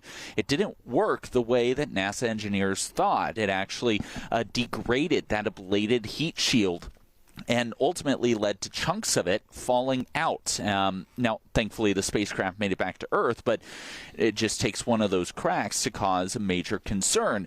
The problem with Artemis II was its heat shield was developed and mated to the Orion spacecraft before Artemis I took off. So a lot of people saying, well, why wouldn't you change it? Money, obviously, is a major factor. The development of the Artemis program is obviously a major factor. Do you just scrap the entire capsule and have to rebuild another one? That would cause time, delays. But that was the big test today. Engineers coming up with a different flight portfolio, coming in at over 450,000 feet above the Earth's atmosphere, the steeper angle of attack hitting up to 25,000 miles per hour. Didn't really do that skip trajectory that Artemis I did, which coincidentally was also something the Apollo program once thought to use. They never did with Apollo 18 because it never flew after Apollo 18. So, yeah, just an interesting day to see really the data that will come out of this heat shield. And a reminder, a brand new heat shield, a newer version, is set to fly on Artemis III. The parachutes, all 11 of them working and performing flawlessly. The last 3 guiding them down to under 20 miles an hour upon splashdown. Data success as well. Also, the crew being extracted from the Orion capsule, hoisted up to helicopters, brought over to the recovery ship there off the coast of California. That operation went well. And one thing we did see, and you talked about the astronauts being in 0G for so many days, how they would handle coming back to gravity. Well, once they were on board the ship, they sat there for a while, but they were able to walk on their own power, which was impressive because they had some chairs there available for them. But that shows you the grittiness of this crew, the toughness of this crew. All all smiles from everybody involved in this, especially at Mission Control, which is the brains of the operation. Yep. So that certainly went well. And so here we are, just a short amount of time from these humans flying further than any humans have flown before. They are back home safely. We're going to go ahead and send it over to the NASA news conference, Artemis II coming back home. And I believe that's just about to begin out there at the Johnson Space Center. We're going to hear from Sean Quinn, who's the manager of the Exploration Ground Systems Program, Howard Hugh, manager of the Orion Program, Rick Henfling, who is the entry flight director. That's a big step today. Even more. Lori Glaze will be there as well. So we are just ready, just about ready to send it out to Houston for that presser and hear from NASA how today went. For that, we'll head out to Houston. 2 astronauts are back on Earth, landing in the Pacific Ocean at 7:07 p.m. Central Time this evening, after NASA's record-setting mission that took them around the moon and brought them home. Good evening and welcome to NASA's Johnson Space Center in Houston. I'm Rachel Kraft with NASA Communications. Several leaders to talk about the successful mission. They are Amit Kshatriya, Associate Administrator, Dr. Lori Glaze, Head of the Artemis Programs, Rick Henfling, Entry Flight Director, Howard Hugh, Orion Program Manager, and Sean Quinn, Exploration Ground Systems Program Manager. We'll hear briefly from them and then take questions from here in the room and on the phone. And with that, we'll start with Amit. Good evening. Yesterday when we were in this room, we told you that the crew would put their lives behind our confidence, and they did. Yesterday in this room, we told you that today belongs to the engineers and technicians who touched this machine, and it does, and their work was good. Welders at Michoud shaped the heat shield and joined the rocket. Technicians at Kennedy packed parachutes, stacked the vehicle, stacked Orion, stacked SLS. Engineers in Bremen, Torino, and across the Alliance built a service module. Workers at Utah cast the boosters. Teams at Stennis fired the engines. Flight controllers in this building in Houston sat console for 10 days straight. It sat silent in the night for 6 minutes while plasma took the signal. Navy divers pulled the crew out of the Pacific in an incredible way. The vehicle spoke for all of them. And at 25,000 feet per second, it said the work was good. As we say in our business, physics votes last. The families of the crew said this week there had been happiness and joy, but also anxiety, wanting to get their loved ones home safely. I was with them tonight. 4 families sat through those 6 minutes, and their courage is the same as the crew that just came home. Yesterday, Flight Director Jeff Radigan said we had less than a degree of an angle to hit after 250,000 miles from the moon. And their team hit it. That is not luck. That is 1,000 people doing their jobs. You all heard the crew's words during the mission. They were incredibly inspirational. They carried the torch from Apollo through station and around the far side of the moon. Their words belong to them. We'll get to hear from them as soon as they're back here. But tonight belongs to the team that built the machine that they wrote. We talk a lot about what gets in our way. The impediment to action is where we find the way to get to action. What stands in the way becomes the way. This program faced every obstacle an institution could face. The team met each one with work, and tonight is the proof. But that work needs to continue. The path to the lunar surface is open, but the work ahead is greater than the work behind us. It always will be. 53 years ago, humanity left the moon. This time we return to stay. Let us finish what they started. Let us focus on what was left undone. Let us not go to plant flags and leave, but to stay. With firmness in our purpose, with gratitude for the hands who built the machines, and with love for the ones that we carry with us. Welcome home, Integrity. I'll hand it over to Dr. Glaze. Thank you so much, Amit. So y'all, we did it.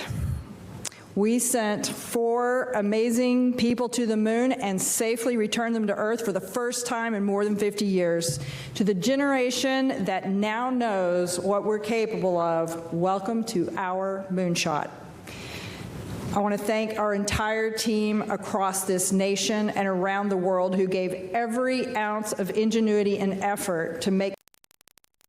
I am so proud of each and every one of you, what you have achieved over the last 10 days.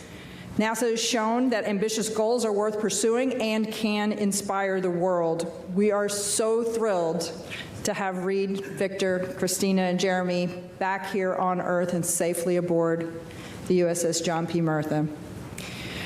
Our team is fired up, and this mission, as we've been talking about, is just the beginning. To all of our new followers out there, please stay tuned. This is the first mission, our first mission to the moon, of many more to come. And we can't wait. Our teams are so ready to get to work on the next missions and explore the lunar surface and bring the world along with us. I'll pass it over to Rick. Thank you, Lori. Thank you all for your continued interest in this mission. What a truly spectacular day it was for NASA and all of our international partners. This crew has said time and again that they were going for all of humanity, and today we fulfilled that objective by completing their journey and returning them safely to Earth. I've got a few stats for those who are interested, courtesy of the Flight Dynamics Officer in Mission Control. Integrity and her crew of 4 astronauts flew 700,237 miles. We reached a peak velocity of 24,664 miles per hour. We hit our flight path angle target within 0.4%. We flew an entry range of 1,957 miles, and we landed within less than a mile of our target. What a tremendous day. Over to Howard.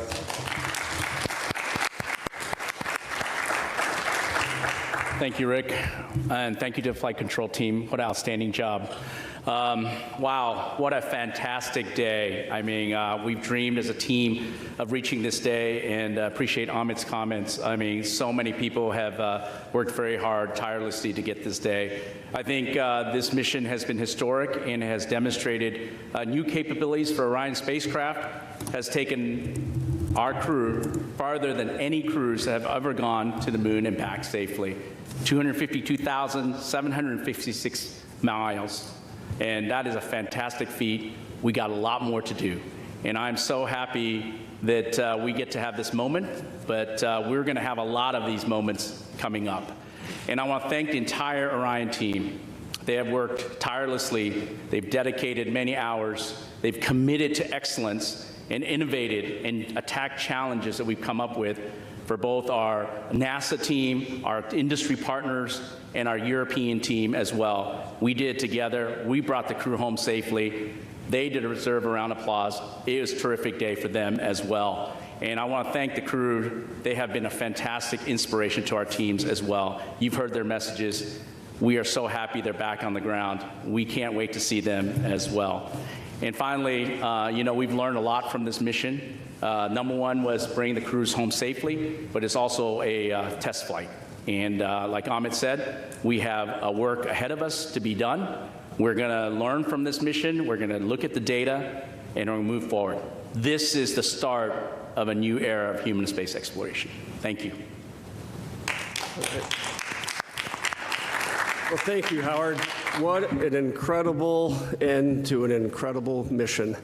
I got to tell you, I think I'm trying to pick out the best thing that happened today, and I'll just say that we were sitting in the back room getting ready for this press conference, and Howard gets a call from Reed Weissman, the commander of Integrity, and it was so great to hear his voice and tell us that all the crew is okay, and we can say that we did our mission. We accomplished what we set out to do.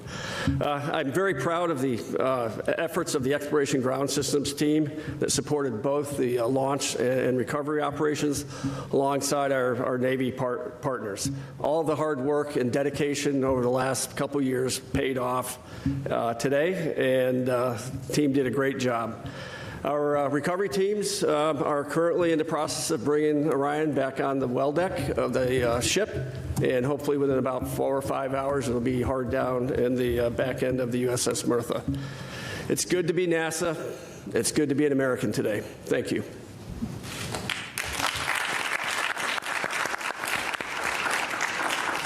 All right, it's time now for questions. We'll start here in the room and take several from the phone. For those on the phone, you can press *1 to get into the question queue, and please limit to one question if you can. We'll start here with Joey. Thanks so much. Joey Rillett with Reuters, and congrats on a really nice mission. Curious to hear more about how the astronauts are doing, where are they going to sleep tonight, and then also, when do you guys expect to announce the crew for Artemis III? Thanks. So the answer to your second question, Joey, is soon. I will not put units on that value, but soon. Rick, you want to talk about the crew, what they're doing? Yeah, we saw the crew a number of times after they got out of the spacecraft. We saw them on the front porch. Everybody was happy and healthy. I saw Victor as he was sitting on the edge of the helicopter on the flight deck of the ship, and he was smiling and in good spirits. And everything we've been hearing from the surgeons is the flight crew is happy and healthy and ready to come home to Houston.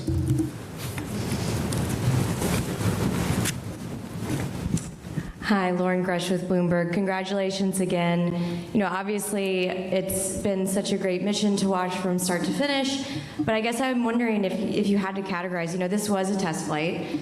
What would you say is the issue that you feel maybe the most grateful arose during this mission so that you could apply that lesson learned to the next? Maybe you. Like me, Howard, why don't you take that one? Yeah, I think you know, we're taking a lot of lessons learned. Certainly, learning about how the crew operates a spaceship has been a really great learning experience, and flying and ability for them to test drive for our spacecraft has been good. I think, as we mentioned previously, our pressure control assembly, where we discovered a leakage through the system. I think we learned a lot about that. That is a new finding. Certainly, we're going to go investigate that. We're going to look at that and move forward to make sure that we make some changes if necessary, but we'll get all the data and we'll go forward from there. Marcia. Associated Press, Marcia Dunn. The administrator described the crew as great communicators, almost poets. How is, you know, this is going to be a tough act to follow for the upcoming crews soon to be picked. Talk about this crew in particular and what they brought to this that went beyond the scientific and the research and the engineering, please. I'll just say that this particular crew, you know, they've gotten to know each other so well. So each of them individually are just absolutely amazing individuals. But they, as a group, you could watch them and what they brought as you watch them in Orion over the last 10 days, operating just seamlessly between the four of them. Just the teamwork, the camaraderie. Just, I think they really brought an amazing sense of what we're trying to achieve with this mission. It's the mission for all humanity, a mission for all, and they really did represent that and tried to communicate that. I do know that our entire astronaut corps is spectacular, and so I have no doubt that the next teams will also rise to that level. Jackie. Hi all, Jackie Waddle, CNN. Congratulations. Question for Rick. I'm really anxious to hear what that blackout during reentry was like for you. And also just wanted to ask, you know, that splashdown target being less than a mile off is incredible. Can you walk us through if anything, you know, was outside of ordinary? I know we heard on comms there were some sensor issues just before entry interface. Just curious to hear more about that. Thanks. Sure. So, you know, blackout, there's really no beating around the bush with that. You know, it's a difficult time because the flight control team wants to see data. We want to look at the data. We want to be able to provide input to the flight crew on how to fly their spaceship. And when we don't have data, we're trying to figure out what to do with ourselves. But we knew when blackout was going to start. It started when we expected. We knew when it was going to end. It ended when we expected. And so that gave us the trust that the spaceship was flying itself correctly. As far as some of the cautions and things that came up on the way down, the prop cautions, they were, we think that, again, that was learning of the spacecraft. Some of the limits are set a little bit tighter than we probably should have had them set, and we dispositioned those and moved on. As far as the comms post-landing, we don't quite know what was going on there, but we worked around it. We had comms with the recovery team, and we safely handed over the mission authority at the right time. Okay, Josh. Hi, Josh Denner, space.com. Really excited to hear that the crew is doing well. I'm interested, we saw Victor sitting on the edge of that helicopter once they landed on the ship, and it was great to see them all, walk across the deck. They were set to do an emergency egress test with a ladder, a backpack, I'm wondering if they've performed that yet, how soon they will be performing it, and if they have, how it went.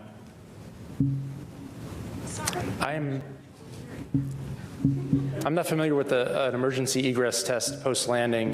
Given that this was a test mission, the #1 goal was to get the flight crew out of the spaceship as fast as we could, and we weren't looking at any post-landing objectives. Yeah, we did do, I think, back when we were back on the launch pad, we did, during the CDDT, we did an emergency egress, but that's the only one I'm aware of that is that test. Yeah, but we'll check on it for you.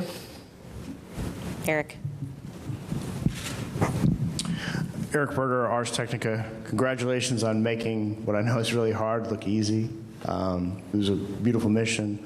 Amit, you said the work ahead is greater than the work behind us. Can you talk about, as sort of NASA rises to these far greater challenges in Artemis III, Artemis IV, and building the moon base, how important it is for you and the agency to be flying humans in deep space again and sort of to be at an operational cadence? This has to be pretty uplifting to the workforce to put the 50 years of not being back to the moon behind us.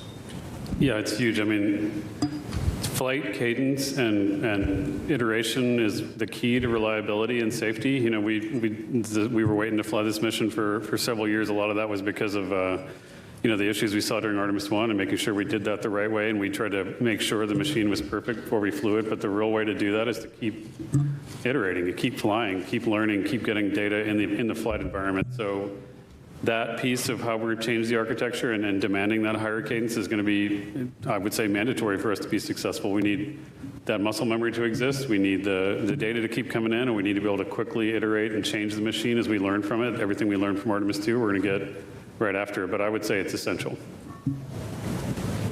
Okay, Irene.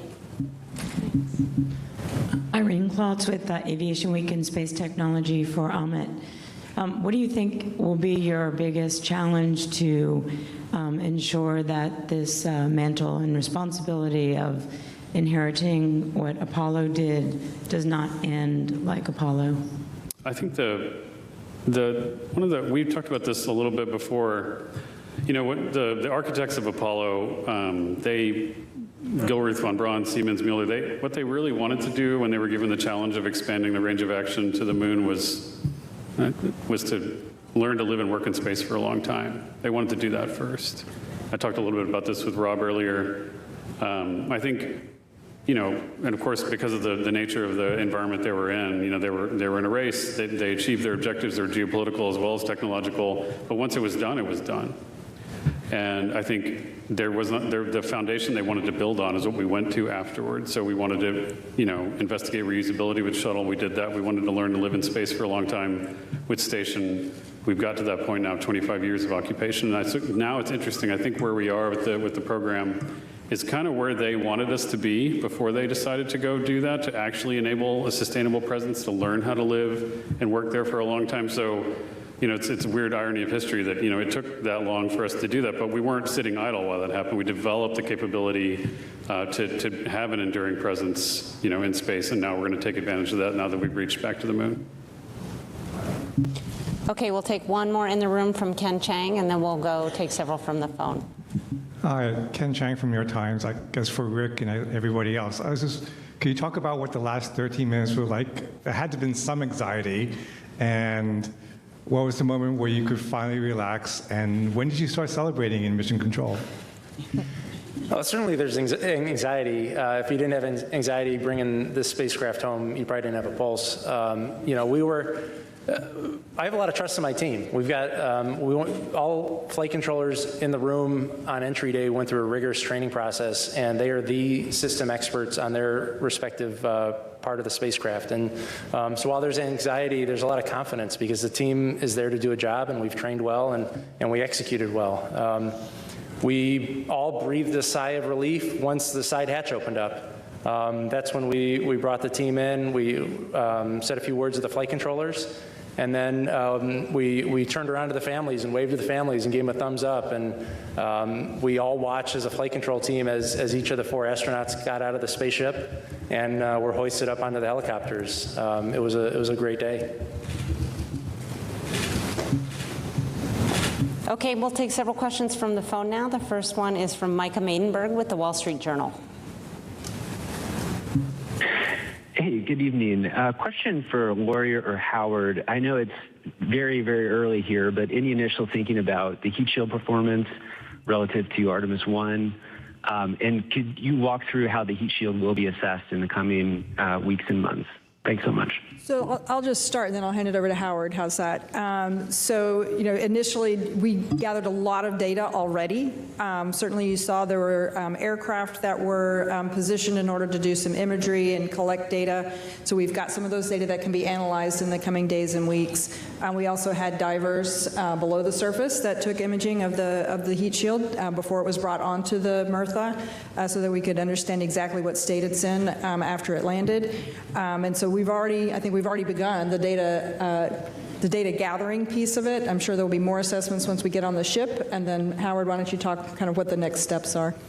Yeah, we already have 2 of our heat shield experts on board the ship, and so when we get the crew module into the well deck, and we'll do some inspections right off the bat. Like Lori said, we've got underwater divers that are taking pictures, and then after that, once we've inspected that on the ship, we'll transfer back to Kennedy Space Center. We'll have opportunity to look in detail and do scans of the heat shield, and we have a lot of good data from that. We also captured a lot of great imagery. Obviously, we haven't had time to digest all that data, but we will in the next several days, and make sure we understand if there's anything that happened that was anomalous. But we're very excited. The team is very excited to get that data from both the imagery and seeing it live in person. Next up is Jackie Mogensen with Scientific American. Hi, thanks for this. I wanted to follow up on one of the earlier questions about the astronauts. I was curious if it might be possible to tell us a little bit more, if we know, about what the astronauts will be doing in their first days back on Earth, what their first meal might be, or activities with their families. Thanks so much. Well, the top priority is going to be to get them promptly back to their families here in Houston. As far as the specifics, I'm sure each of the crew members has something special planned with their families, and that'll be the priority, is for them to take some time and spend with their loved ones. Yeah, I'm not sure we answered it, but we do anticipate them arriving back here in Houston 12 to 24 hours after splashdown, so that would be between 7 in the morning and 7 in the evening tomorrow. Next on the phone is Jeff Faust with Space News. Good evening. I wonder if you can talk through what the processing of the Orion spacecraft is going to be now that it's back. What point do you sort of extract all of the lessons learned from the mission and start applying them to Artemis III in order to have that mission ready to go launch in about a year's time? Thanks. Yeah, we will have what we call a quick initial 30-day report that we will put together. Every team will be doing their due diligence and analyzing all the data we have. The crew module will get transported back to Kennedy Space Center. Sean's team, Exploration Ground Systems, is going to decontaminate the vehicle in terms of the propulsion system has hydrazine, and so we'll be working through that. In the meantime, we'll be pulling hardware off the boat in parallel with other activities, and when we get back to Kennedy Space Center. We've got about 286 components we're going to reuse in future missions already, and then we're going to look at other components and determine if we can reuse those as well. A lot of work, not only on the hardware flow, but also all the analysis of the data we're going to need going forward to learn from this mission and carry forward for Artemis III and beyond. Okay, we'll take one more from the phone and then come back here into the room. The next question is from Richard Trudeau with Orlando Sentinel. Hi, thanks again for taking the time. This is another question for Howard.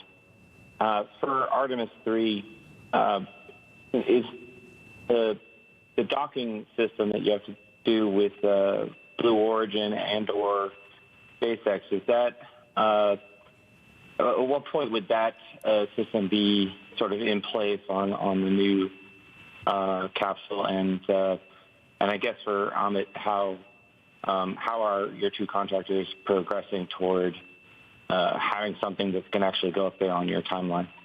Thanks. Okay, I'll start with our docking system. Our docking system is ready to go.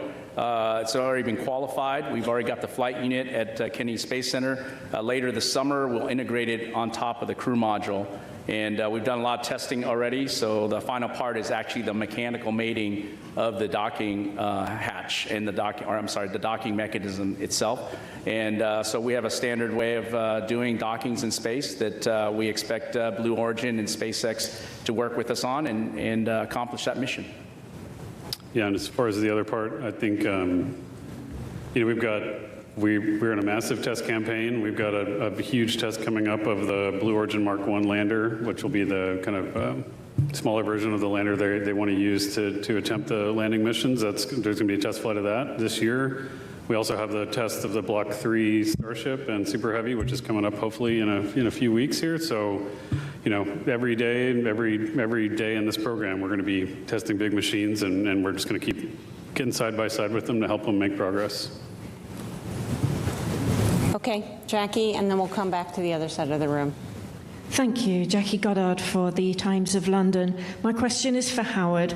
As a little boy, you were inspired by Star Wars. I wondered if today is better for you than Star Wars, and for future space travelers looking back at today, what should they see as being the significance? Thank you. Wow, you might be watching my old interviews or something, but I would say 1,000, I don't know what the number is, thousands of times better. I would say that I shared a moment with my father. He took me to see Star Wars. He's not alive today. I wish he was, because that little kid who saw and was inspired by the stars, and now we're able to send our crew out to the stars, the farthest that any humans have been. I mean, I can't even express just how I feel and the goosebumps I have. And I would say that for all the kids out there, I mean, just pursue the dreams. I can't say any better than the crews. I tell my kids also, pursue what you're passionate about. And my passion is a space program. My passion is NASA. And I was able to accomplish that today and hopefully many more days going forward. But you have opportunity to do what you are passionate about. And hopefully those kids who are in love with human spaceflight, in love with going to the stars, will be inspired by us, especially by our crews. And come join NASA. Come work for us. We got a lot of missions ahead. Okay, go ahead. Thank you. Ariel Multzatsos from Televisa Univision. The only mission until today that for which the communications blackout lasted 6 minutes was Apollo 13, if I am not mistaken. Today's lasted 6 minutes, around 6 minutes. Does that say anything about the design of the ship, or what is the reason behind that? And also, very quickly, can we see a Hispanic in one of the next missions of Artemis? Thank you very much. As far as the duration of the blackout, a lot of that, that's just dictated by the physics of the approach trajectory. The Orion spacecraft, when you get enveloped by, plasma that's thousands of degrees, the radio frequency of the antennas just can't shoot through that. On the space shuttle, we were lucky we had the tail, and we had an antenna up on the tail, and it took us a while to figure that out, that was a way to keep calm. For Orion, it was 6 minutes, but it was predicted, and it played out exactly as we predicted, so that just gave us confidence that it was flying the way it was supposed to. Will. Hi, thank you. Will Robinson Smith with Spaceflight Now, and congratulations again tonight. A question for Rick. The whole flight operations team has been exceedingly busy throughout the course of this mission, in preparation for this mission. I imagine there will be a little bit of breathing room now that the crew is back safely on Earth, but when do you kind of get the band back together to start prepping for Artemis II, and will it be the same complement of flight directors that we saw for Artemis II? Thank you. Well, you're right that the next mission is right around the corner, and we'll take the lessons learned from Artemis II. We learned a bunch on how to fly people in space. both from a vehicle operations, but also from how to run a control room with a deep space mission. And when the time is right, we'll get back into flight-specific training. And we've got a core group of about 30 flight directors, and they're all extremely capable. And I think anybody who's assigned to that next mission is going to be as successful as the three of us, myself, Judd, and Jeff. Yes, we'll take you. Tom Clark with Sky News. Congratulations on a very successful mission. Amit, you spoke yesterday of there only being irrational fears. I wonder if you succumbed to any, and if so, what they were. But more after such a successful test flight, how much of a boost is this to NASA's confidence in its wider mission to stay on the moon? I mean, for the campaign, this is a huge step, for us to build confidence, not just in our understanding of how this machine performs, but just that this organization can rise to the standard of qualifying a vehicle like this for crewed flight. I think that's huge. It took a lot of discipline and a lot of changes between Artemis I and now to get there, and the team really rose to the equation. These folks here, they did a tremendous job of instilling the amount of discipline and rigor and belief in the qualification standards to make sure this is going to work. And so to me, that was almost the biggest objective of this mission, was to prove to ourselves that we could move to crewed flight, but maintain the same level of risk knowledge and understanding, but also really focus on what that looks like. To your point, it is when you fly the crew, when you fly any crew, you can be paralyzed. You can almost be paralyzed by risk, because you become so close to them. You understand what's at stake when you with the families. You understand what's at stake. But the crew knows this, and we have to do it too. But organizationally, understand that what we do is we take calculated risks, and that it's going to take risks to explore. But you have to make sure you find the right line between being paralyzed by it and being able to manage it and bound it the right way. Okay, Andrea. And then after that, we'll come to Michael, and then take Cyril on the phone. Andrea Leinfelder of the Houston Chronicle. This question's for Rick. I enjoyed seeing the flight controllers storm into a white flight control room, and I was just wondering, were those the controllers from the back room? Were there people who were off duty who just couldn't be away? And why was it important to open the room to them and to let more of the Houston workforce celebrate that moment? Thanks. That was anybody. I made a call out to anybody who had worked the mission, no matter what shift or what room you were sitting in, to come into the room and just soak in the moment with the rest of the operations team. They all deserved it. They worked tremendously hard, both pre-flight and during the mission, and it was a time for us to celebrate together before celebrating outside of that room. Okay, Michael. Hi, Michael Atkinson, Houston Public Media. Congratulations again. My question is also for Rick. I think that we've asked the crew several times if they felt the weight of this moment, and I'm curious if you felt, or if your other flight directors felt the weight of this, that as you were going through all this, you're like, this is what Gene Kranz felt, this is what Chris Kraft felt. Did you ever feel that moment? There were a couple of times where you have a lull in the shift, and you can kind of sit back in your seat and just look out the window. I do that at ISS a lot when I work down the hall working in Ficker 1. You just enjoy the view. As I worked early in the mission on the planning shift, the moon was getting bigger and bigger, and it was fun to just sit and watch the moon get bigger. And then as we worked on the entry -1 day shift yesterday, and then on the entry shift, it was fun to watch the Earth get bigger. And it was fascinating to watch orbital mechanics take over. And in the last day when I took the console, I think we were earlier this morning, I think we were over 50,000 miles away from Earth, and we made up that last 50,000 miles in the last 8 hours. And it's a fun job to do. All right, we'll take several questions from the phone. We have Anthony Leone with Spectrum News. Hello, it's Anthony Leone with Spectrum News. Thank you so much for taking our questions. This is certainly a historic moment. NASA has kicked off the return of humans visiting the moon. how does it feel to write this new chapter in our history book? I have to tell you, my background is in planetary science, and I was an active planetary scientist for a couple of decades, and I had this incredible honor to come over and work with the human spaceflight side of NASA and the team that have put this together. But as someone who has been interested in what we can do in exploring the moon and going beyond low Earth orbit, I think the weight of this mission and just how incredibly impactful it is that we have actually achieved this. During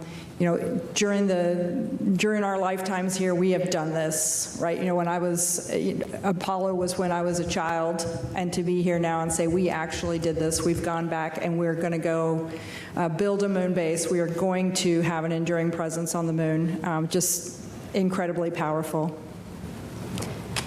The next question is from Manuel Masanti with Exploración Espacial. Thank you so much. Congratulations to everyone. Manuel Masanti with Exploración Espacial. NASA showed one more time that space is a unifying force around the world, with a crew that connected so well with people that doesn't matter which country. How important was, for anyone in the panel, how important was this mission for the agency and for the future of the Artemis program? It was the most important human spaceflight mission I think we've done in many decades, in terms of what it meant historically, but also what it means for the future of the agency. We talked before about, for many folks, this is the end of a long journey working on these machines, and for a lot of our workforce, it's just the beginning. But it is definitely an inflection point for all of us. So it's hard to understate, just how incredibly valuable it is to the entire team. Let's go here to Zach. Yes, thank you. Congratulations. Zachary Albert with the Launchpad from Canada. Ahmed, if you could send a message to NASA in 50 years. We've taken a lot looking back at the last 50. What would you say to the administration and the NASA then, when hopefully we've become a multiplanetary species? And for each of you, is there a word or a quick phrase on how you hope the history books classify this mission that started us going back? It's a couple weeks ago, I was with the administrator. We were doing a different event, and we were talking about how we were really going to make choices and change our focus towards the moon, towards building a moon base, towards doing incredible things again. And right before he and I walked up on stage, he turned to me and he said, at some point, people are going to look back at what we were doing, and we're going to be like those guys that were hogging out logs to cross lakes just to see if we could do it. And then, in the future, people are going to look back at us and go, wasn't that quaint, and isn't that interesting how they did that? But I mean, that's kind of where I think this is going to land in the grand scheme of things. We of course, Apollo achieved amazing things. We've done amazing things since then, but this, I think, is going to be an important step, and hopefully history is kind to us as a result. Okay, Stephen, did you have one? TJ?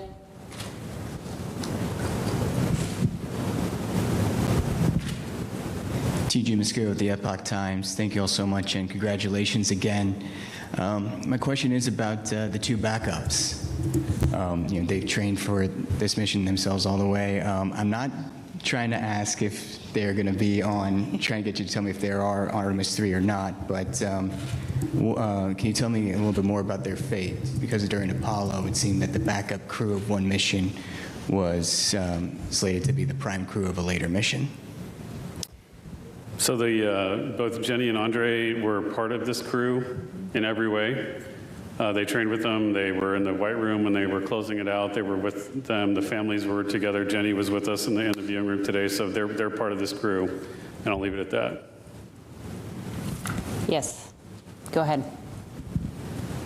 Thank you, Dr. Allison McGraw from Mysterious Meteorites. Given the crew's successful demonstration of the 4K video stream with the laser comms, will there be another test of this? And what does this mean for TRL readiness level for, say, a planetary spacecraft mission? Thank you. You got it.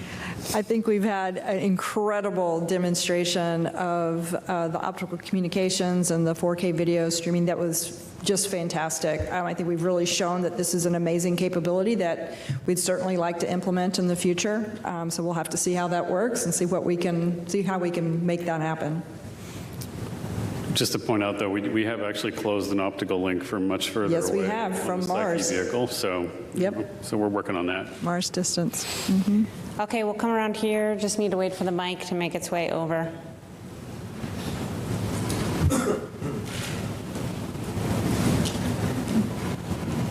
Hi, thank you again for doing this, and again, congrats on just such an amazing mission. Beverly Casillas for Space Scout here, and I just had a quick question.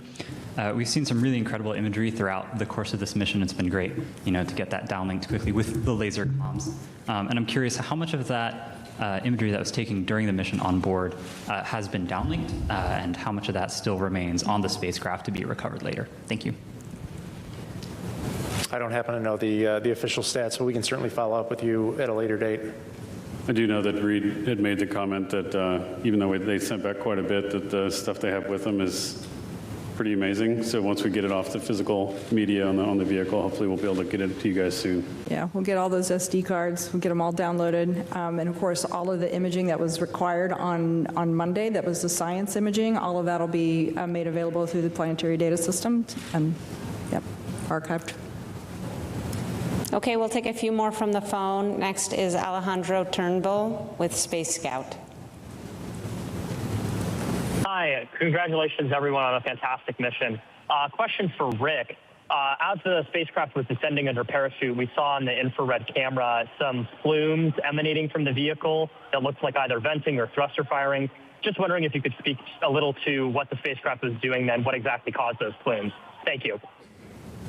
Yeah, not knowing the video that you're referring to, I would imagine that's probably the spacecraft reorienting itself. When we're on our main parachutes, we do a reorientation to ensure that the most robust structural portion of the spacecraft contacts the water first. And so I suspect the plumes you were seeing were the crew module reaction control system thrusters firing.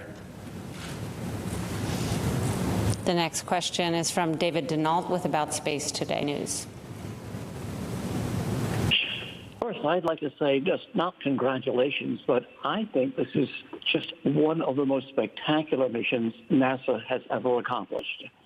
And a lot of people have compared this to Apollo 8, and I can tell you there is no comparison to what has been done with the Orion spacecraft and the technology from our European Space Agency partners. I was there for the beginning of Apollo 8. I probably was broadcast journalist today. But my question to each of you, what was your wow moment? We'll start with Mr. Quinn. You're kind of lonely over there. I didn't hear the question. Yep. Just pick an awesome thing. Awesome moment. Well, being a guy from the Kennedy Space Center, the launch was a pretty special day. To see all those umbilicals clear the vehicle and the vehicle clear the tower, and have that rocket rise off the pad was absolutely amazing. Go next. Yeah, man. Yeah. All right. I know Victor always says touchdown, getting onto the water. For me, the greatest moment was the parachutes, the main chutes deploying. I think seeing that, I was chanting "Go, go, go" by myself. Somebody shot a video of that. I think I was going crazy, but I just kept saying that as the drogues came out, but when the mains came out and they started slowly inflating, I mean, that was just a tremendous moment. Like I said, objective number one is get the crew home. And I know there's all kinds of things that can happen after that, but having those mains and getting the vehicle to 16 miles per hour from 24,600 miles per hour is pretty amazing. And getting those chutes down was a great moment. I'm going to vote for the naming of the two craters as my top moment. I know it's all still fresh. So for me, I'm probably going to say two things. When the crew, when Reed reported back, 4 crew green after splashdown, that's what we hope for, right? So that was pretty awesome. And then when we saw Christina come out of the capsule, then I was like, okay, we're here. Okay, we'll take, sorry, Emmett. No, it's okay. Mine's easy. It'll be tomorrow when I see my friends again. right, one more from the phone and then back into the room. So the phone question will come from Russell Pounds from Pacific Rim Media. Hi, this is Russell calling from Alaska today. Congratulations to all. And I'll tell you, there were tears of joy in the room here where we were watching. My question is about logistics. I'm thinking about all of the moving parts it takes to bring food, power, telecom, and so forth on a complicated mission. What were some of the logistics lessons learned that might be useful to organizations back here on Earth? Interesting. Yeah, I think a good start. I mean, it's incredibly challenging to get to plan for a mission like this. Even though Orion's a pretty big spacecraft, making sure we have everything we need. And we think we count through contingencies. We lose systems sometimes. We worry about that. We want to make sure we have everything ready to go. I will tell you though that just having thought about this for a while, the logistics of flying a 10-day mission. Even this far away pales in comparison to the logistics of keeping crew on space station constantly going. So I would say that a lot of our logistics learnings have been derived from that. That's not just consumables and water and gas, et cetera, but it's also thinking about the reliability of the systems and when they're going to fail. It's hard to predict sometimes, how to do that, sparing the machine and making sure we have everything pre-positioned in the event that we have failures. That comes from a lot of learning, both pre-flight and in-flight. And so, but in-space logistics is going to be a huge challenge for us going forward as we really contemplate a moon base, but hopefully we'll be able to feed forward, lessons from obviously this mission, but I think from Space Station Together as we build that moon base. Okay, we'll take a few more here in the room. We'll go in the middle there. Hi, Jishnu Nair, Houston Business Journal, echoing congratulations on a great mission. While we were following along, we had a lot of voices from the space industry, especially here in Houston, kind of chime in and express their support and as well. And I know that a lot of those companies are working on specific NASA proposals or submissions. But in general, how would you say you'd like to see the industry kind of respond to the kind of achievement that NASA has done here and hopes to continue with Artemis? I'll take the first stab on that one. How I'd like to see industry respond is to take this as not just the inspiration, but the challenge. You've heard that we really want to speed up our cadence and be able to return our crew back to space within a year and to the surface of the moon in 2 years. In fact, hopefully land on the moon twice in 2028. In order to do that, we're not going to be able to do that alone. We need all of industry to work and come along with us, and they need to accept that challenge and come with us and really start the production lines that are going to be required in order to achieve that goal. Okay, let's hear in the white hat.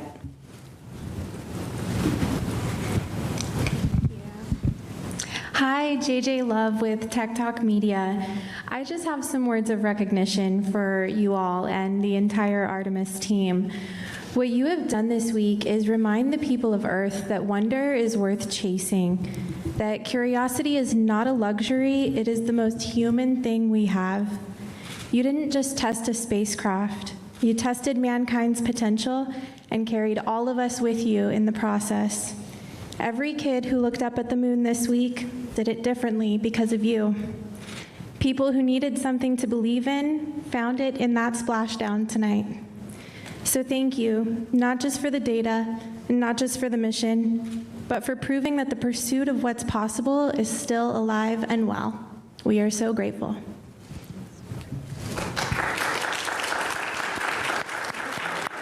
Thank you for that. Very well said. Thank you for that. I would tell you that, for everybody listening, this is the taxpayers' program. The people paid for this. The people invested in this. They invested in all of the things that we do, and so we're grateful for the support. Okay, we'll take a couple more questions, and then we'll go ahead and wrap. We have one here, and then further back. Hello, congrats. Emily Martin from Aerospace, France. Reed Wiseman addressed a shout out to the ESM right after it separated from Orion, saying that it powered their journey on the moon with perfection. I was wondering what comments you might have on the performances of the ESM and on the future of that collaboration with Europe. Yeah, I would say that, you know, the European Service Module in general performed as expected. I know we learned a little bit about the pressurization system, and we'll work on that. But overall, really great part of our spacecraft. Really appreciate our European partnership. We do have continued partnership with them for Artemis III, 4. We're building ESM-5 as well, and we'll continue to do that as we move forward. All right, we'll take one final question. Hi there, Chelsea Torres with Fox again. Congratulations on a historic mission. Again, test flight, and one thing that we are as humans are explorers. And so I'm curious if you're able to kind of talk about this. During the lunar flyby, we saw the excitement not just from the crew, but also from everyone in mission control. Was there anything that kind of stood out to you, whether it was the Terminator, the certain pictures and data, anything at all that you can speak to that maybe you didn't know before about the lunar surface, our planet, space itself, that you'd like to speak about? Thank you.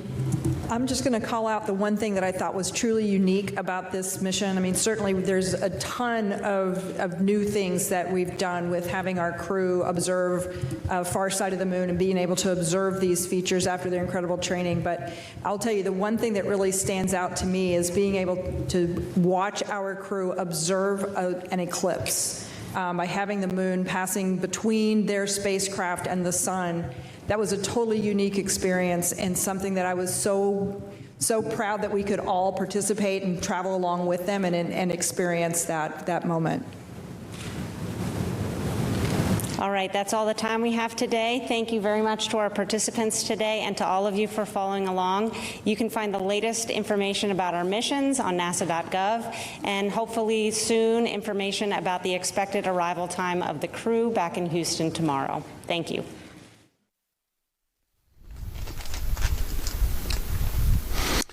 Well, there you go, NASA officials, Artemis II, doing a news conference, wrapping up an exciting mission. Lori Glaze right there at the end saying that we all went along with them. We did. We went on this journey with Reed, with Victor, Christina, and Jeremy. The crew, just an incredible trip to go around the moon, successful. Actually, Zach, we got some new numbers out of this. Yeah, we did. So they actually went further than we originally thought. Yep. They went over 700,000 miles. They had a top speed of nearly 25,000 miles an hour.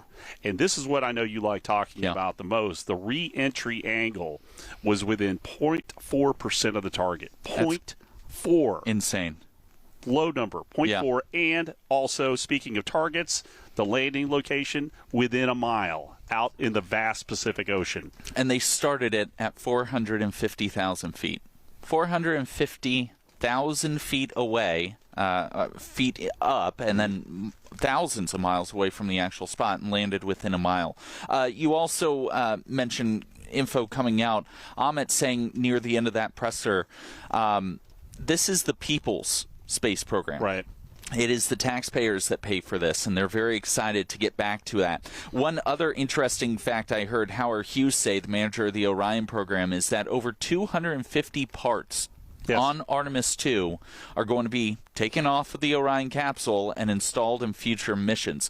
So we know reusability about this is not the level of SpaceX with their reusable, capsules and rockets, but there is something, and it shows NASA's willingness to try and work towards that reusability. Yep, and they talked about the heat shield success and everything. So, again, a successful mission, an exciting mission, more of these missions to come, and we're excited about it to bring it to you, Curtis.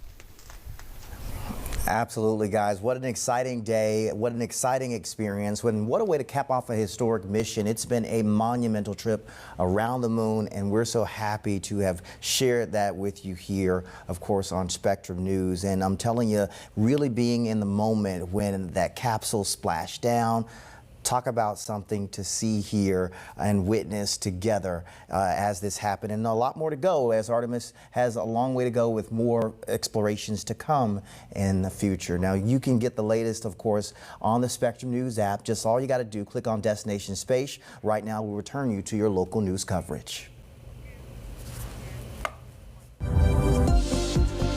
Destination Space presented by Florida's Space Coast.